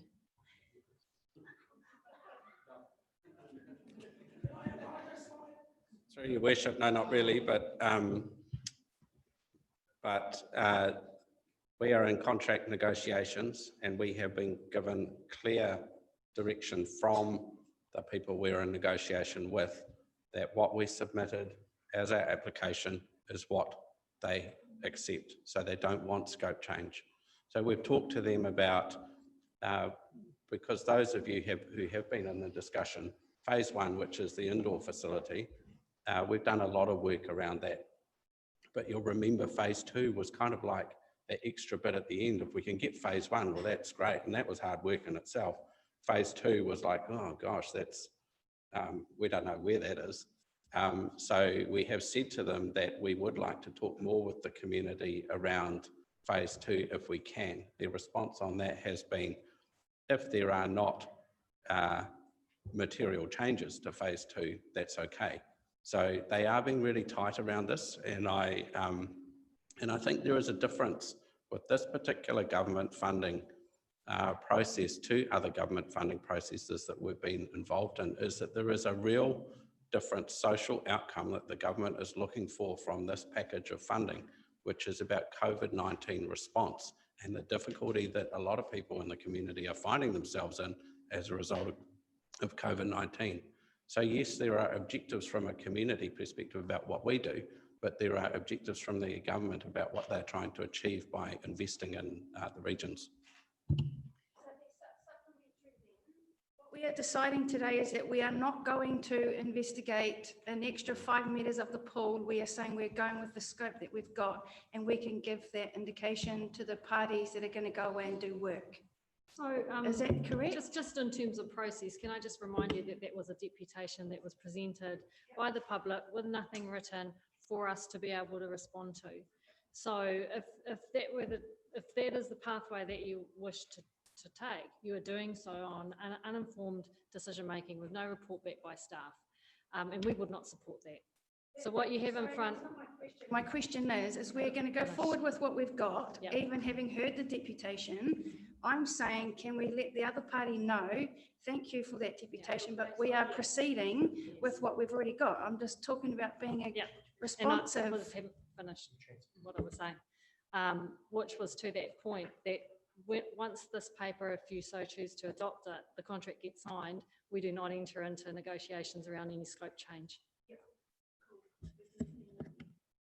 I have been very rude. I forgot to invite Stefan from Sport Gisborne Tairāwhiti and was reminded when I got my coffee that I forgot to invite him to the front. Stefan, welcome and thank you. He was supposed to be invited with the team, which I didn't do. So apologies, but yes, so do you want to just share from Sport Gisborne, Sport New Zealand, your thoughts? Thank you. Thank you, Your Worship, and great to see everyone still sitting around the table, because often when I get behind the mic, that's when everyone decides it's the time to go to the wharepaku. And so nice to see you all here. I appreciate you've been sitting for a little while. I don't have any slides or anything too fancy, just a few points I want to talk to. But firstly, on behalf of Sport Gisborne Tairāwhiti and also Sport New Zealand, who give their apologies for not being able to be here today, just want to say a massive congratulations. Well done. $40 million over the line is a fantastic result. This is amazing news for our region. I think we can't afford to lose sight of that. And having looked at the presentation, we are going to have a beautiful, well-used, multi-purpose asset for our community. And it's going to be absolutely treasured. So well done on that. Also, just given the partnership work we're doing with yourselves, Trust Tairāwhiti, and the wider community on other community facilities and sporting hubs, I'd just like to say that this announcement has kind of taken the elephant out of the room. or perhaps the blue whale out of the room might be a little bit more wrapped, but it has removed a massive headache. So that's great that we've got this level of certainty and that things can progress. I did this morning, if it is still this morning, also want to say thank you for allowing us to continue to work with the project team. A number of you will remember that we came and petitioned to council some time ago, and we raised some concerns about the preferred design. And let's be honest, that probably created a little bit of friction. So I do want to commend the council for taking the collaborative approach and allowing us to work with the project team, and that has resulted in the design that we have got today. And I think that has allowed some really good wins for the community, in particular ensuring that there was some designated indoor shallow leisure play water for our tamariki and whānau, that we weren't compromising on the learn to swim and the hydrotherapy. And on that note, I do also need to give thanks to the project team, Andrew White in particular, for the ongoing resilience in working with us, the perseverance and the genuine desire to partner. Robson, you must use Just for Men because you should be grey like me after 3 years on this project team. Been really great working with you, and Toby as well, for all of the iterations and the design work and the back and forth. Finally, just a couple of points just around messaging.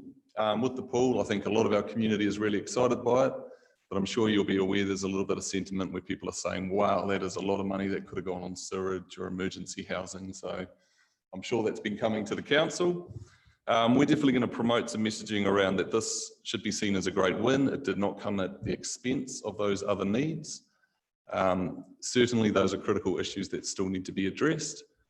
But we now have a great facility that's not just for lane swimming, but we've talked about it will be great for lane swimming, but it's also a place for our community to connect, for memories to be formed, for our tamariki and rangatahi to learn to swim in a safe environment, and for some of our more vulnerable members of the community to go for rehabilitation and hydrotherapy. So if you're actually talking about community wellbeing, this is so much more than just a pool where people swim.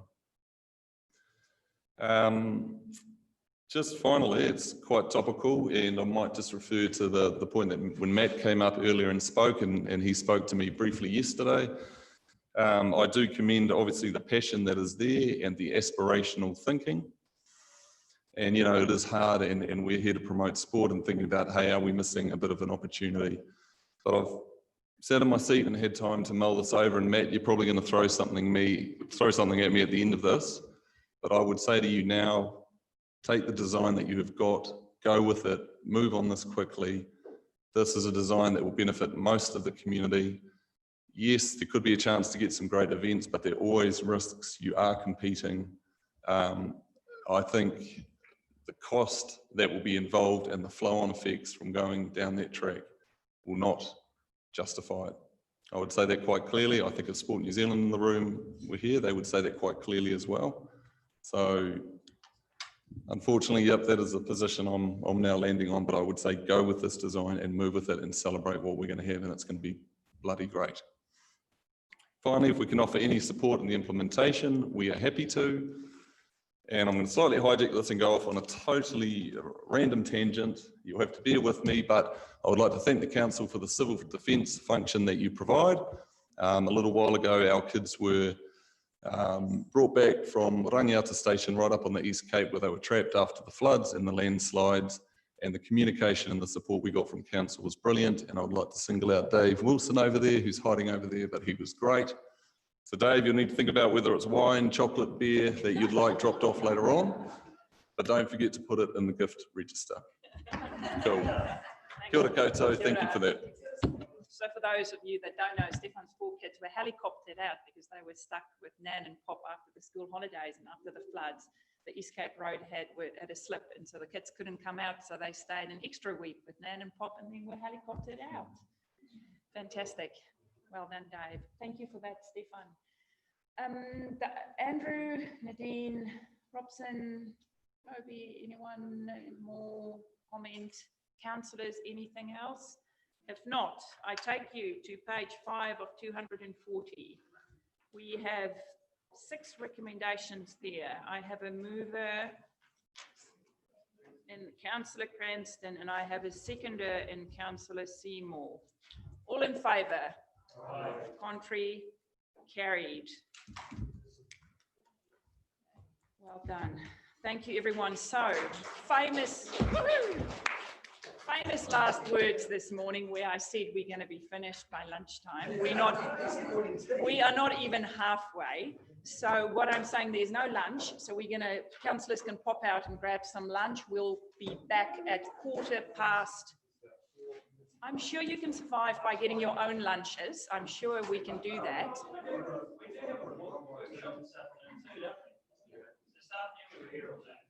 No, it was planning.